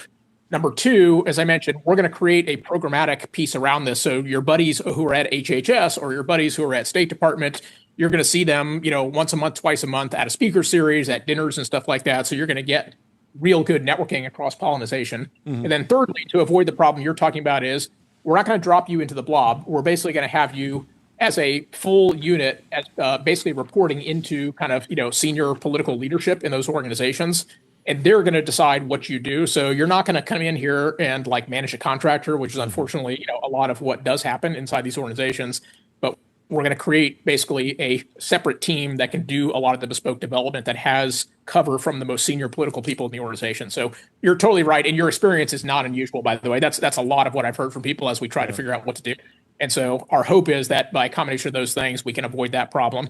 Because look, for this to work, like what I'm trying to test is two things. One is like, can we actually solve the modernization problem in government, which I'm quite convinced with smart people we can. And then two is we demonstrate that the work you do here is valuable, not just to the government, but valuable to the private sector, such that if you want to go get a private sector job, the private sector looks at what you did and says, wow, like those skills are generalizable to whatever, Google, Facebook, Coinbase, you name your favorite company. And so we've got to make sure that the people here are successful. What do you think are the most overlooked agencies, interesting kind of corners of the government that are going to be hiring through Tech Force? I think the guy from Gumroad, I saw him. He's at the IRS. We've seen Doge people over at the Treasury. But what are some kind of overlooked opportunities? Yeah, so there's there are really good people, quite frankly, across the board. But yes, look, the obvious ones, of course, are Department of War. It's really cool to do drone stuff, and that's awesome, and some people want to do that. But, like Interior is doing a bunch of actually very cool stuff. Energy, so if you're interested in energy, they're doing a bunch of like supercomputer-like stuff to basically, make sure that they can have, like quantum computing work and stuff like that. They've got to solve like the broad energy grid problems. That's pretty cool. CMS, so Dr. Oz over at CMS is trying to redesign kind of how consumers interact with CMS. So, something like, for example, an integrated position directory, which I know sounds like very commonplace these days, but like that doesn't exist. So there's kind of a combination of what I would call like back-end infrastructure stuff. And then the other part of this that's going to be really cool is, my friend and yours, I think you guys know Joe Gebbia, who's one of the co-founders of Airbnb, who's been sitting literally just behind me in the office here at OPM, helping us redesign our retirement services application. He's now starting this whole thing called Design for America, right, which is basically this very broad, design-oriented relook at all the applications that are customer-facing in government. So you can think of this also as an opportunity to take the work he's doing on the front end, coupled with a lot of the modernization stuff that has to happen on the back end. Collectively, I think we can really transform kind of the way government services are delivered and, quite frankly, provide a much better service to the American people. Fantastic. Very, very cool. Where can people go to get started? Is there just a web form to apply? Yes, there is. Okay. Yes, it turns out we have a web form. So there we go. You can go. Joe Gebbia, designed by Joe himself? By Gebbia? Exactly. Actually, Let's Joe go. Gebbia. That's exactly. There we go. By the way, it's I've just learned it's Gebbia, not Gebbia. So unless he's pulling a fast one on me, we all have to correct our pronunciation. Yes. Okay, Joe Gebbia. Joe Gebbia. So you go to Tech Force. You can go to either at US Tech Force, which is our X handle, or you can go to techforce.gov. Cool. Or you can go to my Twitter at SKUPOR. All those places will point you to the right one. Apply. Tell your friends, tell your family. This will be a great dinner conversation over the Christmas table to say that you're now coming out of the closet in terms of working in the basement and you're ready to kind of get a real job. I love it. I'm very excited about this. I mean, I can see. I'm excited for people like all over the career kind of spectrum. People that have done 20 years in industry and see an opportunity to come back and serve the country in this way, and in the future, young people coming out of college that are highly motivated, have a skill set, and can apply it in across all these different touch points. So. Very exciting. Well, thank you so much for coming on the show. Thank you guys so much. Yeah, have a great holiday season. Yeah, great to get Merry the Christmas. update. We'll Cheers. talk to you soon. Goodbye. Let me tell you about GetBezel.com. Shop over 26,500 luxury watches, fully authenticated in-house by Bezel's team of experts. And let me also tell you about Wander.com. Book a wander with inspiring views. What a great place to go for that. We're getting into the holiday ad reads. Hotel-grade amenities, dreamy beds, top-tier cleaning, 24/7 concierge service. You know the other really good gift this holiday season? Hit me. A billboard. Adquick.com. Out-of-home advertising made easy and measurable. Plan, buy, and measure out-of-home. Put a billboard precision. under the Christmas tree, or at least a credit for a billboard. Yes, absolutely. Well, we have our next guests, Colin and Samir from, of course, the Colin and Samir Show. Welcome living legends to the show. They're going to come and sit down here. Good to see you guys. Welcome. You're live. How are you? Good to see you in the Ultradome. Good to see you, son. How you doing? Great to have you guys in person. Yeah, man. Finally. Can I raise this? Because everyone just became very aware of my height when you shook my hand. No, that's how do John's, I, John's how do the I do tallest this? person here. I have the worst he's framing. the high, he's the This is, highest. I look like I'm Camera, under it's the a desk mess. right I now. know. How do I It's raise the- this? it's the Do you lean back?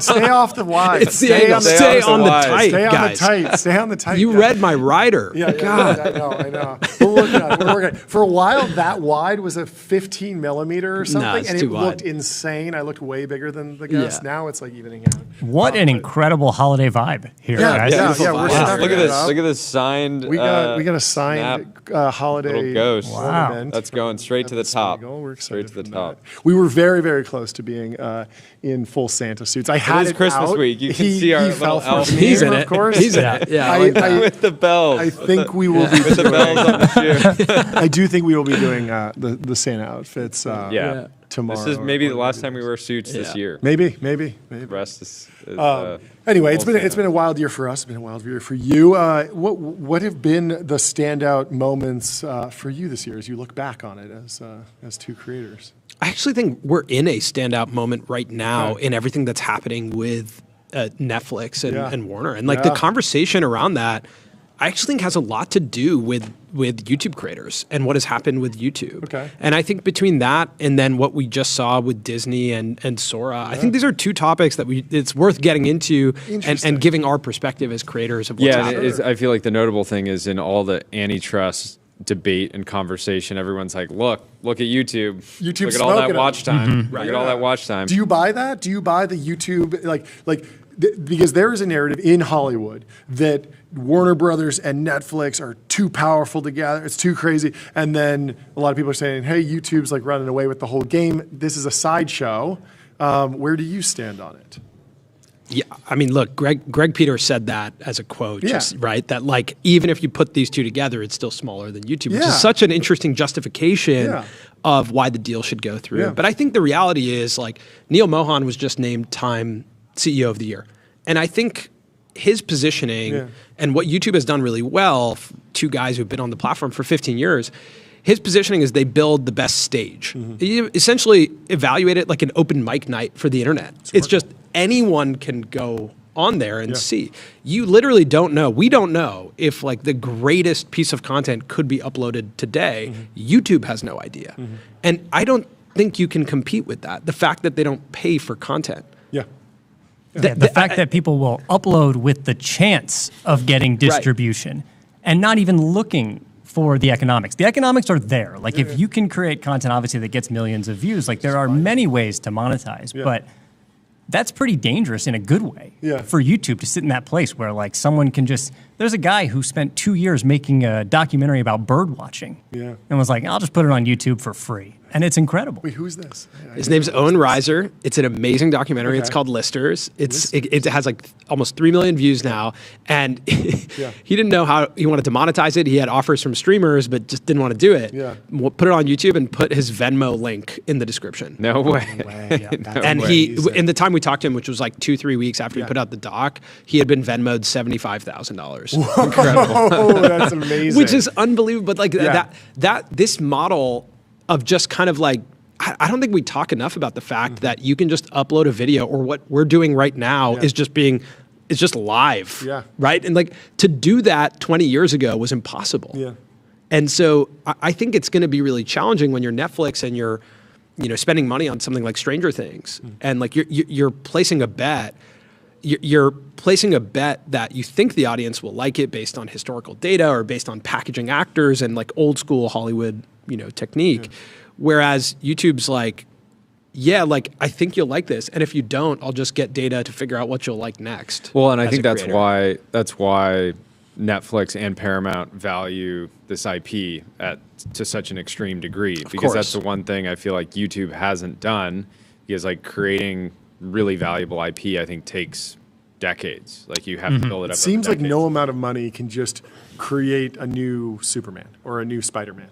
And it feels like we would have gotten that out of YouTube, just the broad economic forces, or we certainly would have gotten it out of Netflix. And we have it a little bit with Squid Game and Stranger Things, to your point. But it just, with all the tech money, all the money, there's so much of incentive, but there's just no shortcut for, okay, this has been, my dad watched this. And I watched it with my dad, and then I watched it with my kids, and like I'm going on generation when I think three about of Star when I think Wars about right YouTube IP, I think of like Miss Rachel, which is like I think at some point she could trade herself out and have an actor I think about Dude Perfect and Good Mythical Morning. Yeah. So Rhett and Link with Good Mythical Morning, they're on 3,000 episodes right now of a morning show that people have grown up on. It's been around for near 2 decades now. Like it's daily. I think there's a lot of value to what they've built. They've built like a big company with writers, and like they could either someone else could take over that show, or they can sell this catalog of relatively evergreen content. Yeah. Dude Perfect is expanding right now. They've been around also for almost 2 decades. They just launched Dude Perfect Outdoors. They launched a new podcast. Like they can expand that universe pretty well. Yeah. So I do think like really good IP is building on YouTube. It's all going to take time. Yeah. But again, the amazing thing about the platform that is YouTube is that, I guess the question is like you pointed this out to me the first time you were on the show, was that there are I forget exactly the stat, but it was something like there's a ton of young kids where their favorite person is someone no one else knows. Yeah. And it's sort of a referendum on like the NIMCell phenomenon, that you can be niche, huge in that niche, like you are getting stopped for a signature by that fan, or never heard of them. Just a bunch of people that are like never. I mean, heard the 4 of us could walk down the street here, exactly, and there could be people who are like, "Holy shit, it's John and Jordy," and then have to explain everything about what you do to the next person. The opposite can Whereas happen. That's not true for Spider-Man. That's not true for Star Wars. There's certain things that have broken through to its household name level, and I think Mr. Beast has done that for sure. Dude Perfect, yes, to some degree, but it just feels like it's a function. It's not saying that it can't happen. It's just a function of time more than money or anything else. And I think if Dude Perfect, 20 years, super impressive, incredible. But it takes 50 to be a 50-year-old property. Like there's just no, we had the Acquired guys on the show, and we were talking about like, why should we ring the gong for you? What is it? And the metric that I was the most like envious of was they've been doing it for 10 years. Yeah. And it's like yeah, I just wonder if it's actually a function of you need like 3 generations to grow up on the content in order for it to be durable IP. That is true. We're just getting to the point where there are creators like Rhett and Link or Dude Perfect that are going towards 20 years. Plus, right? So we're seeing these creators do this for the first time. Totally. Well, I think on this, like on the point of Netflix, YouTube, Warner, like we'll see what happens. But I do think it's interesting that Netflix, in order to compete, it needs to acquire a bigger catalog. Yeah. And maybe with what they're doing, they're starting to also offer deals to podcasters. Yeah. At what point do they just open up the platform and say, "Here's an upload button"? So I Colin think 2026. Really? I think there's going to be a creator program of some sort, because even if maybe you it's more curated, but I've heard you can do that on Amazon Prime. Yes. I'm pretty sure if you have a documentary, you can just upload and say, I'm going to charge $20. Yes. Right? Cool. Yes, you can do that. I think if you look what Netflix did with Mark Rober, massive YouTube creator, they took his top 10 basically greatest hits from YouTube, repackaged them. They're on Netflix right now, and it was a top 10 show on Netflix, #1 kids show. Wow. They also signed a deal with him to make a new series, a reality show. He also did a Christmas special with Elmo, directed by another creator, Daniel Thrasher. So very cool. Very cool. But that shows me that they have an openness to content that I don't think they would have been open to a couple of years ago, that maybe they wouldn't have deemed premium enough. Sure.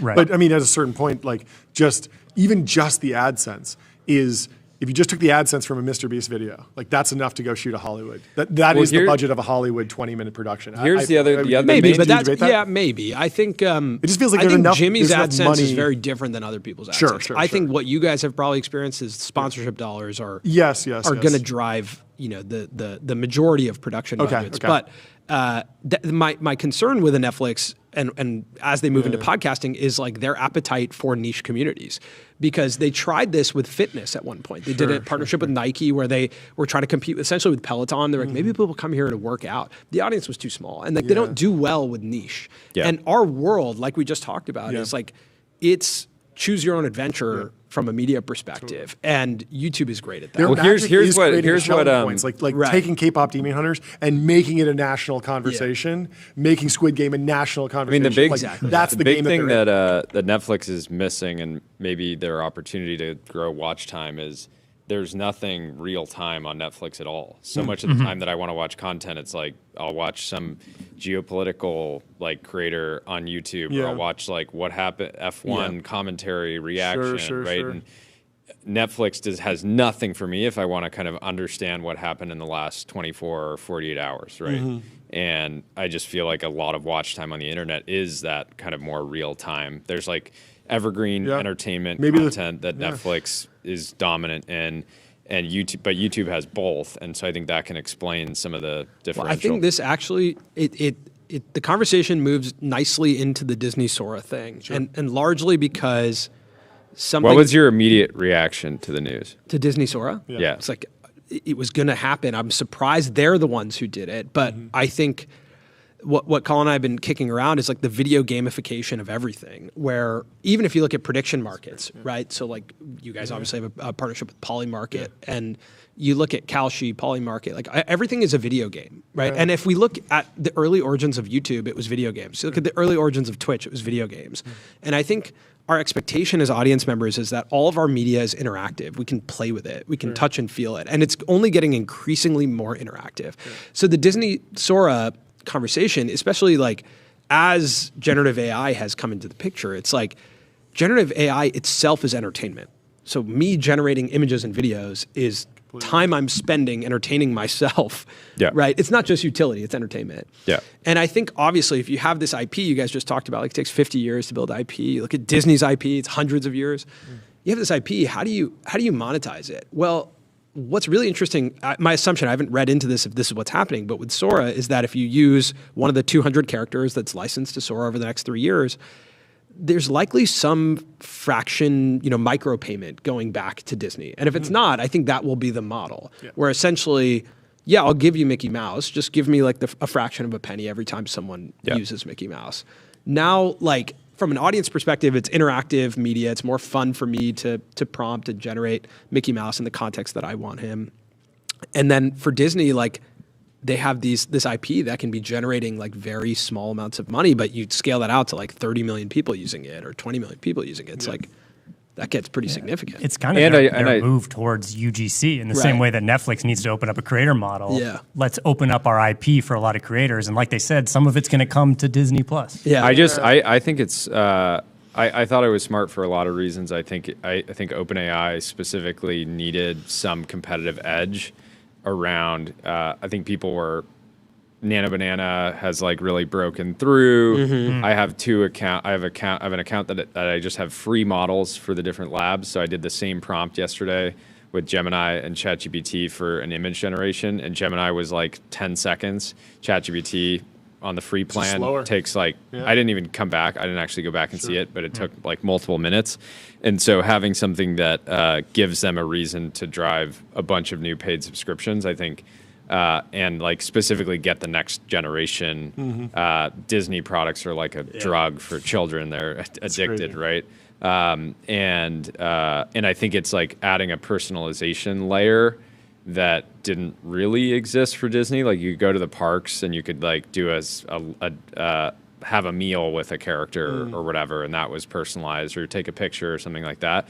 But I think if you're Disney and you're trying to drive more signups to Disney Plus, more retention, more park visits, I think it's actually smart, because if you put the only thing my 3-year-old knows about AI, and he doesn't even call it AI, but he's like, make a dino picture. That's like stuck in his head, because it's such a fun experience of like, we take a picture, we take a selfie, and then we just make us look like dinosaurs or whatever. He loves it, right? So Disney doing that and getting, I'm sure a lot of people will say this is like terrible and shouldn't happen, but getting a bunch of young people to have that experience of like making a Disney part of their like everyday experience in life, I think is going to have like powerful downstream effects. I feel like Sora was a bit of a Napster moment for visuals. Like Sora came out and sort of broke the mold of what we would expect. And a lot of people started using the IP anyway. And we were like, wait, like, you're supposed to pay for this stuff. Yeah. Right. And then like a new model of streaming has emerged. And I don't think artists are particularly super excited about that model, but they've adjusted. Right. And I think this is another moment where it's like, ooh, okay, the way that we monetize this art has shifted because of technology. And it has just happened. And Disney, in a way, is now, I think, just coming over me like, this is already happening. People are already using our IP in ways we didn't want them to on Sora. So let's just get involved some control and create the new model. Let's come up with the new model for how we monetize I actually think, even if you look at what you guys are doing with this show, like I always think about a live show like yours as like your open source. You're giving open source material to the internet in a way, right? People can clip this and play with it and interact with it and talk about it and retweet it. And it's like, it's a playable medium. And I would assume that there's some clips of this show that have extremely high viewership that no one in this building made. For sure. Right? So that some of the clips with the best performance. If you probably took like individual assets that got the most views, probably at least 5 out of the top 10 were posted by other people that were just the most viewed clips of the Colin and Samir show are not made by our team. Wow. For sure. If you go on TikTok, search Colin and Samir show, you search some other interviews, like they are all clipped by other people in ways that we wouldn't have clipped Or it's even them. reframed. Yeah, or it's no reframed and it's reframed around your show. It's reframed totally around we can't even compete with our own clips. Yeah. We tried to and be like, oh man, that person already put it out. It's better. It's got more views. We tried to compete with the internet for our own clips of our own show, and we couldn't compete. And that's where I think the perspective of like Disney and Sora is like, just like here's material to play with. A content ID type system will come for clips and from AI. I think it has to. I mean, I think YouTube has precedent with content ID. I think we'll all as creators live in the world where we're like, you can use the same way that Sora kind of showed it. It's like, you can use my face. But I think there'll have to be a revenue share model. Like I think for this to work properly, and maybe nobody cares about this. Well, but it's not just revenue. So it's like multi-share because it can't just be what it is. I don't know exactly if it is this way currently, but there's the thing about like, I could be using some clips from your show and clips from this show and this, but as soon as I put Mariah Carey's Christmas song in there, like she's getting 100% of the revenue. Right. She owns it, right? And there's like only one claimant right now, but there'll need to be like slices where it's like, okay, your face was on screen for this. I don't want to say it, but I'll say it. It feels like Web3 was starting to get onto this with fractional ownership, That's right? interesting. Where you can tokenize yourself in a way of like, if this token is used, I receive X percent. You may or may not actually need the blockchain underlying, but like there's this idea of fractionalization. But there was an makes a ton of sense. idea of that where like Grimes gave her voice out, right? And like it was like a 50-50 rev share if you used her voice. And like I think that maybe will happen. But I also think just the internet and like YouTube specifically, I think will look pretty different in that not only will we say you can use my IP in my face, but I think you'll take like the full length episode of your guys' show, or let's say our show, and I think you'll just type in, I got 7 minutes. Can you just give this to me in 7 minutes? Like you can use their voice and like their style of animation, but just like give me the 7-minute version of this.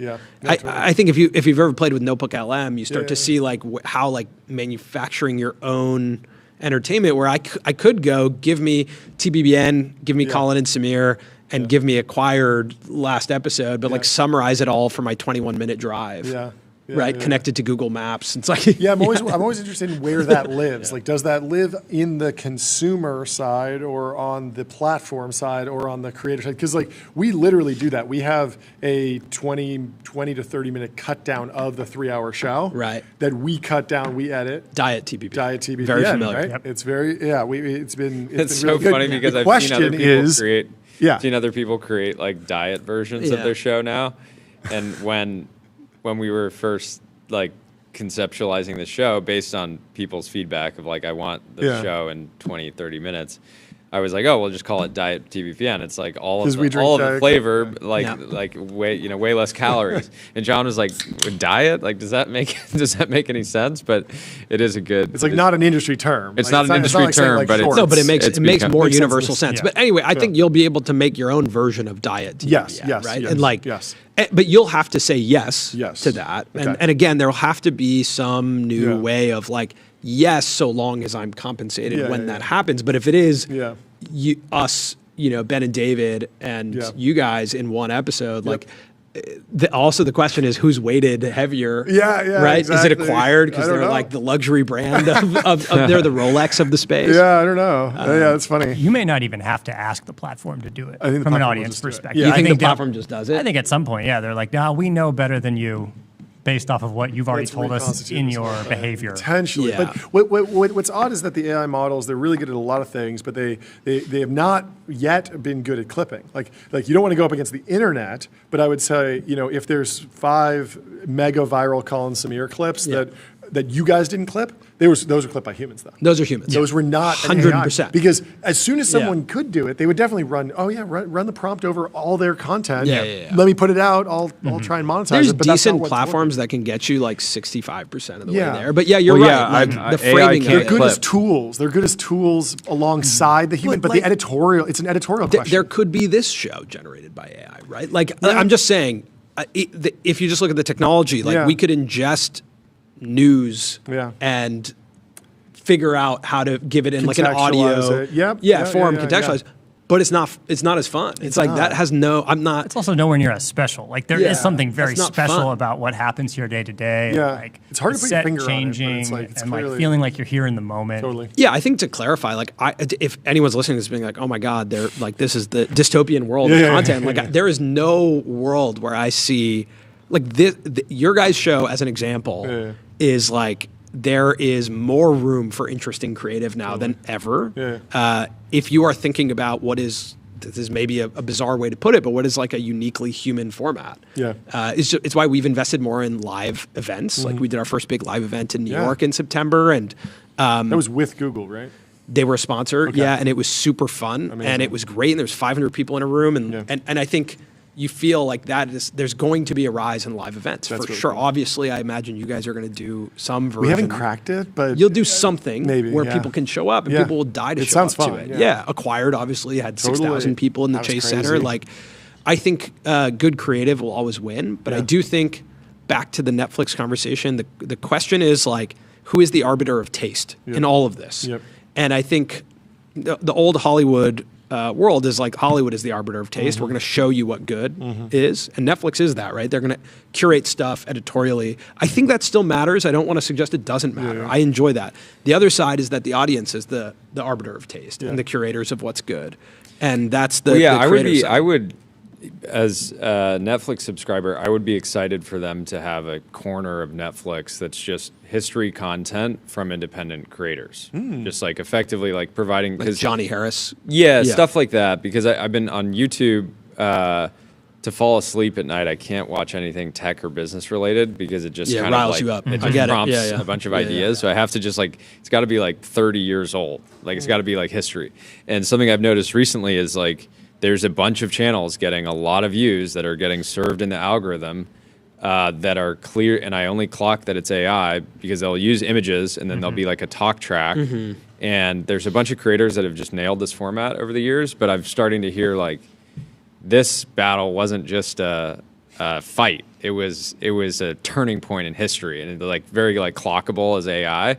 And so now, like in the same way on Amazon as a consumer, you're like, I just want to buy stuff on Amazon that's from brands that are over 50 years old because then I know that it's not I know that it's not like somebody just That's how I feel about drop TikTok shipping. Shop. I sometimes will get caught with a product that I'm like, maybe I want that, but if it's on TikTok Shop, I'm like, I don't Ooh, rough. Yeah. Just blanket disendorsement. Wait, is that not? But like, do you No, guys I- not? I've no. Is We don't. TikTok We Shop don't a have sponsor of TikTok this or on our. something? Like, No, what? no, You no. don't- We don't. We No, don't. have no, TikTok no. on our I don't even have Like real TikTok. business I don't even have reaction. TikTok installed. These guys are It's just in funny. deep negotiation like, with TikTok Samir, right no, now. no, So no, I've no. I've never been met No, with the silence opposite. for that. It's the opposite. I actually. So we're Like, bad. one of the hardest digs of this year. No, we're Crazy. bad creators. We don't have TikTok on our phones. We get some. That's We have one hilarious. friend that sends us TikTok links, and I've never watched any of them. Yeah, not a it's single rough. one. It's rough. We got when Larry comes out and says like I fully control TikTok now. It's Yeah. mine. I've got it here on my phone. Yeah. I trust it. You can trust it. Then I'll give it a spin. You know what it is? You guys don't have TikTok, so we'll tell you about this. Yeah. There's like AI creators now. Okay. And that is very bizarre and dystopian to me because they, Yeah. even me, and maybe I'm getting to that age where I'm part of the cohort that can't tell, but I can't tell. Okay. And Oh, so you're not talking about like there is a creator that creates various No. animals being pulled over at DUI checkpoints and like that's their shtick. I'm talking about like an AI generated human Okay. creator Yeah. who looks human. Okay. There's this. And are people in on the joke? It's or just no? the pace. They're not. They're not in It's on the the pace joke. and the tools really have opened up a world where it is Okay. easy to create. I mean, I've Yeah. seen these and I've been like, let's Can see we if I pull can up make one? one. Is that Let me sort of pull the up one real biggest? quick. Yeah, pull Is it that up. sort of the biggest trend of 25? You think, or I'm super interested in like at a more tactical level, what's changing on YouTube, like. Because obviously we've been through like Yeah. the 8-minute shift Right, and then right. the 20-minute shift and then like clickbait to like the counter switching to AVD and all these different little moments have happened. Like, were there any? Is it fair to say that AI is like the biggest change in 25, or was there another kind of meta shift that you sort of noticed? I would say one that we I talk a have a lot perspective about on is this. the shift from podcasts being the meta when you think about the last presidential Okay, election. yeah. To Podcast obviously like podcast played a major part. If you look at the amount of podcast appearances and viewership Yeah. that Trump got versus Yeah. Kamala Harris, like it's just the graph is unbelievable. Yeah, I had this whole take during the election that it was about watch time too, because the crazy Time thing spent. is that she not only would Kamala go on like a smaller show with a smaller audience, but she would only do a 45-minute hit, and Trump would be there for 3 hours. Yeah. And I'm like, we know AVD, Right. like watch time is Available time. important. The amount We of actually clocked Sure. and we wrote down how much time, and I think for Trump it was like 16 hours available, It's or maybe crazy. more, and for Yeah. Kamala it was like under 2. And it's just like, as a voter, if you want to just sit and be Right. like, I want 5 hours of content from this person to make my decision, I'm going to listen to 5 hours of both, and Yeah. there's not 5 hours of one, that's a tough sell. Anyway, that looks extremely real. That Right. I would never guess I don't know that's if I can AI. show a camera. I don't even know what camera is looking at me right now. Oh, But there you go. There you go. I Yeah, don't know if you yeah. can tell, but like the Yeah, you can't Well, tell. so You here's can't the tell. thing Right, that's too going to far of happen it. is people are going to start to realize if this person didn't post at all before 2025, they're not real. Because I feel like this year the models This will got be the Yes. good comment enough. section. Okay, Where so were you my- in 2019? Check the early Instagram. Yeah, something. my understanding of how things have changed on YouTube is that like if I was to zoom back to when I first got on the internet, I think the amazing thing was like it was all information. We could access information in a crazy way. Like at least when I was a kid, we would go to like the library and go to the librarian and try and find like a book about something.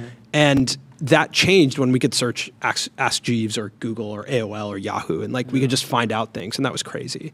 And I think the information era was capped with the rise of social media and like Facebook specifically. When Facebook came about, it wasn't just information about the world or fun facts, it was information about people.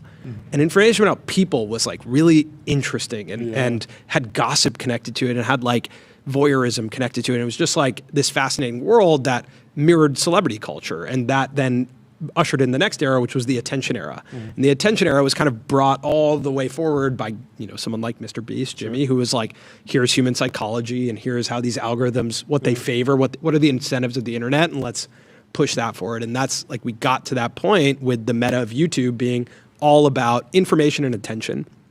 And I think this next era that we're in, and the biggest shift that's happened in YouTube over the past year has been a shift towards perspective. Information and attention void of perspective is just completely uninteresting.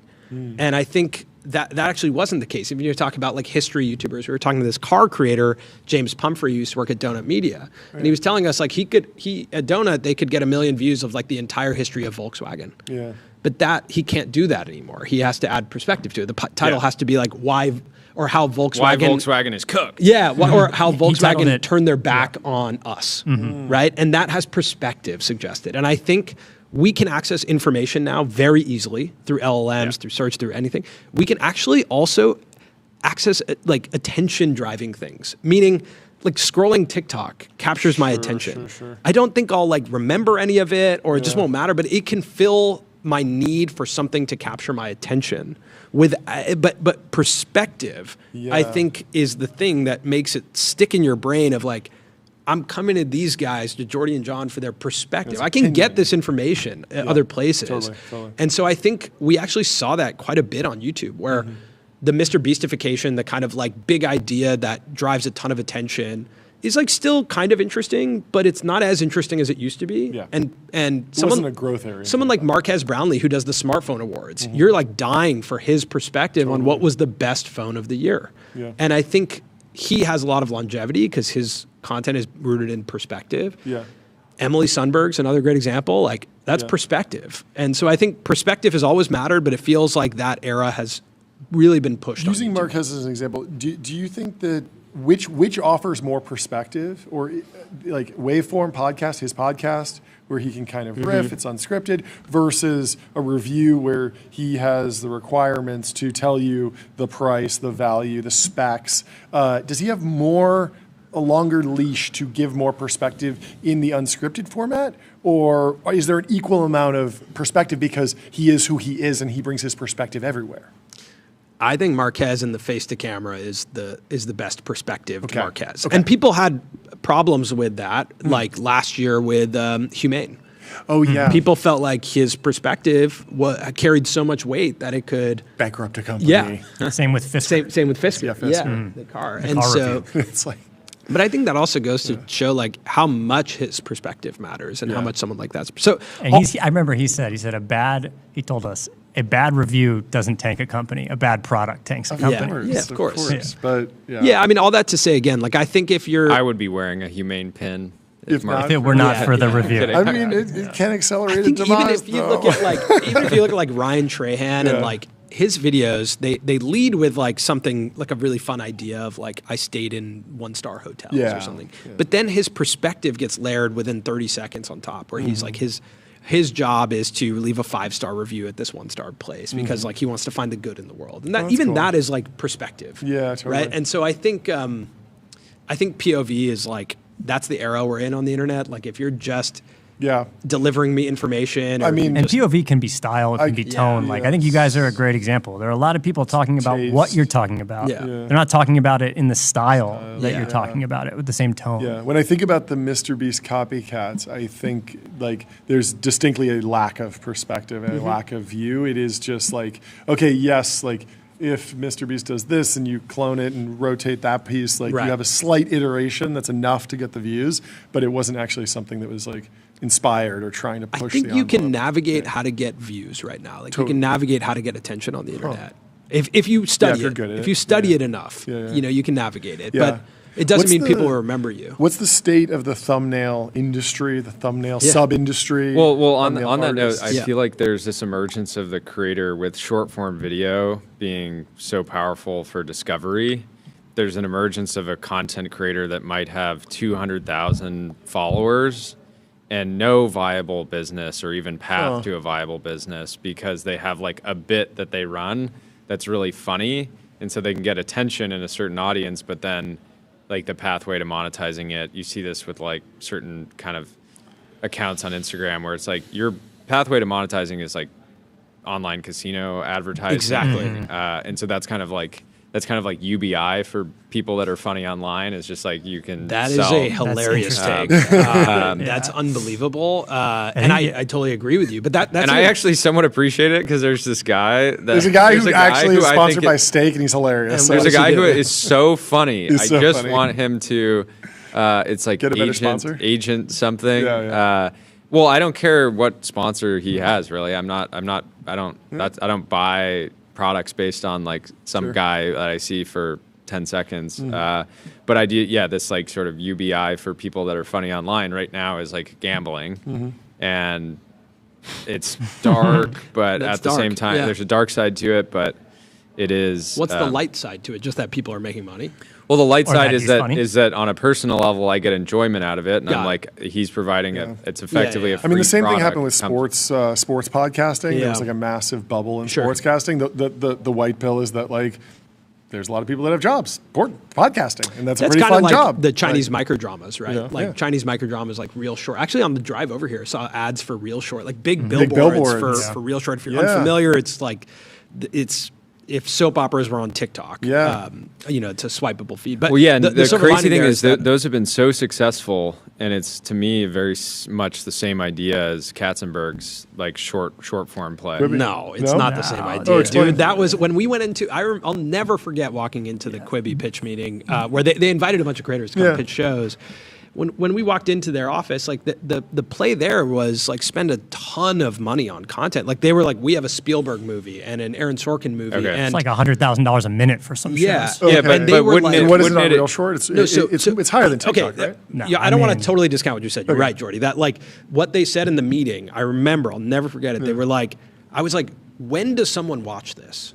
And they said, when someone is waiting for the bathroom. Like in line for the bathroom, they'll flip it on and watch like a 7 minute increment of a show, and I remember being like, but people look at Instagram during that time. Like, how are you going to pull me into? Well, so I guess it's hyper competitive for that time, but I think there's something to be said for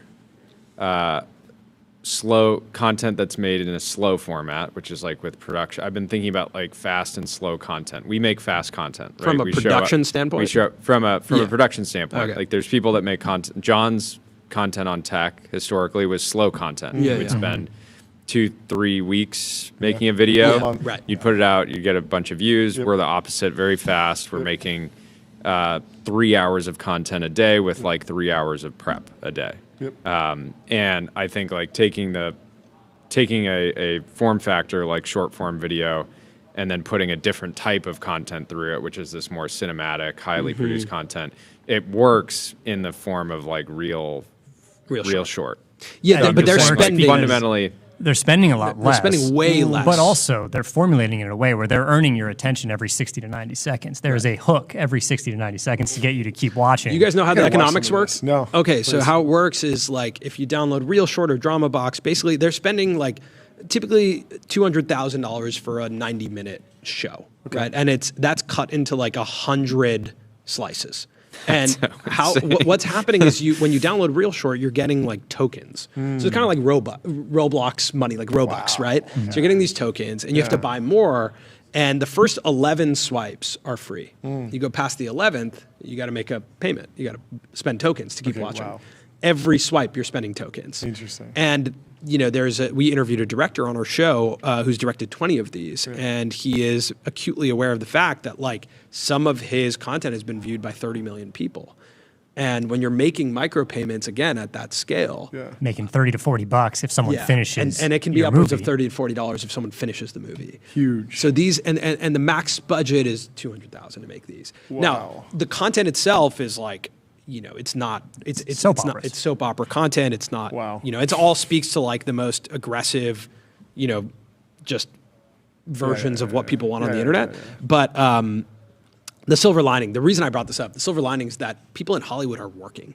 People who are directors, writers, cinematographers, this is where they're working. So I mean, it's by no means a perfect model in terms of like compensating actors and people working, but they are working. There are opportunities. So I can unlock coins right now on Real Short. If you want to read, some of the titles on Real Short, I'll read a bunch. American Sniper, the last round. Okay, I was actually going to ask, like, is it all romantasy or romance? I think it's mostly romance. American Sniper. The last round. That does seem like something I would watch. Okay, I'm down for that. Yeah. Step aside. I'm the king of capital. That also seems directly targeted. John gets Did one you shot. Did you prep this for me? It might have a geotag on it. It seems like it does. Maybe, John, you get into acting in these. Some some of these are a little scantily clad. Into maybe this Christmas, the billionaire married a homeless girl. That's kind of interesting. Pulls you in. Didn't China just They just banned that? format? Yeah, They did? That's right. Banned the format? China So banned. there was a ton of. I I don't know if mean, this is viral. there's You a never very popular type like format for a show. which Basically, is the that, Hallmark movie. Yeah, like very successful guy marries or falls in love with like a random very woman. normal woman. And apparently China is like has a top-down mandate to like not do this kind of content because it's creating Like unrealistic expectations. Oh, wow. Like, Interesting. I will definitely just be randomly plucked from obscurity by a billionaire. Interesting. And it's like, well, like statistically, that's not going to happen. So maybe like marry your high school crush and have kids and build a family instead of just waiting around for a billionaire to come pluck you out of obscurity because you've seen so many of those stories, which is like a fascinating problem to have. Yeah, amazing that stories are that popular that it's Yeah. gotten to that Yeah. point. Oh, totally, Yeah. totally. Yeah, I do wonder. Like, I mean, we've had so many discussions about the downstream effects of TikTokification or YouTubeification or whatever, Mr. Beastification. I wonder if we're going to be having that discussion in a year or two because it feels like people are just learning what real short even is. Yeah, the for sure. economics It's behind early. it. It's early Obviously, stage, the business is working now. Yeah. What happens to a generation raised on it? Is it good? Is it bad? I don't know. The last thing I'll say, just to close the loop on like what I think big metas that have changed on Please. YouTube. Another one is length of content and serialization, meaning like creators are approaching YouTube as if they're making a show, like a series that you can binge. Cleo Abrams, a great example. Like Huge If True is a show. It has a format to it. It has an intro card.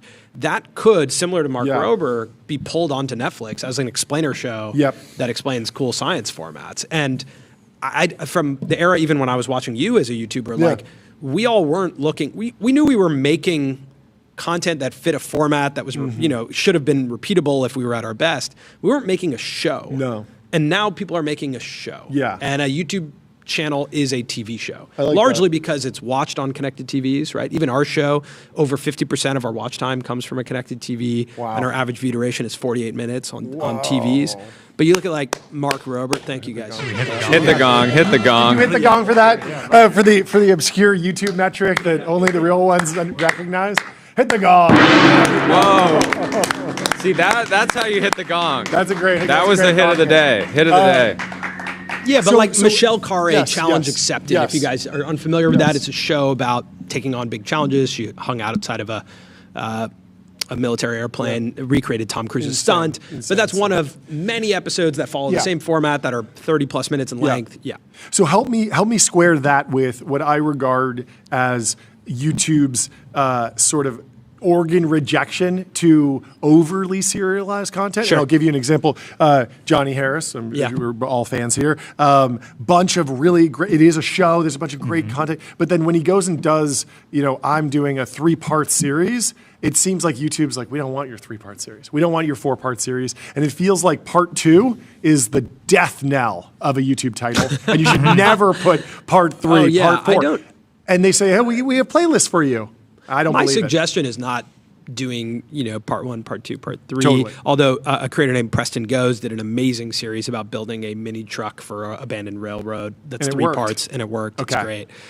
But you agree with me that I it does agree with feel you like that you should not counter. put part 2 in the title. That speaks to a packaging problem. Yeah. Obviously. Yeah. That, like, Yeah. You That's know, a title on thumbnail Netflix, the show has title art. Yes. Right, and that's what gets me into it. Yeah. That's where I get the recommendation from. And then once you get in, I don't really care what the artwork Yeah. is for every individual episode. It's like it would almost be better if you're doing like a 4-part series, four 40-minute episodes or something. Just drop a 4-hour YouTube video.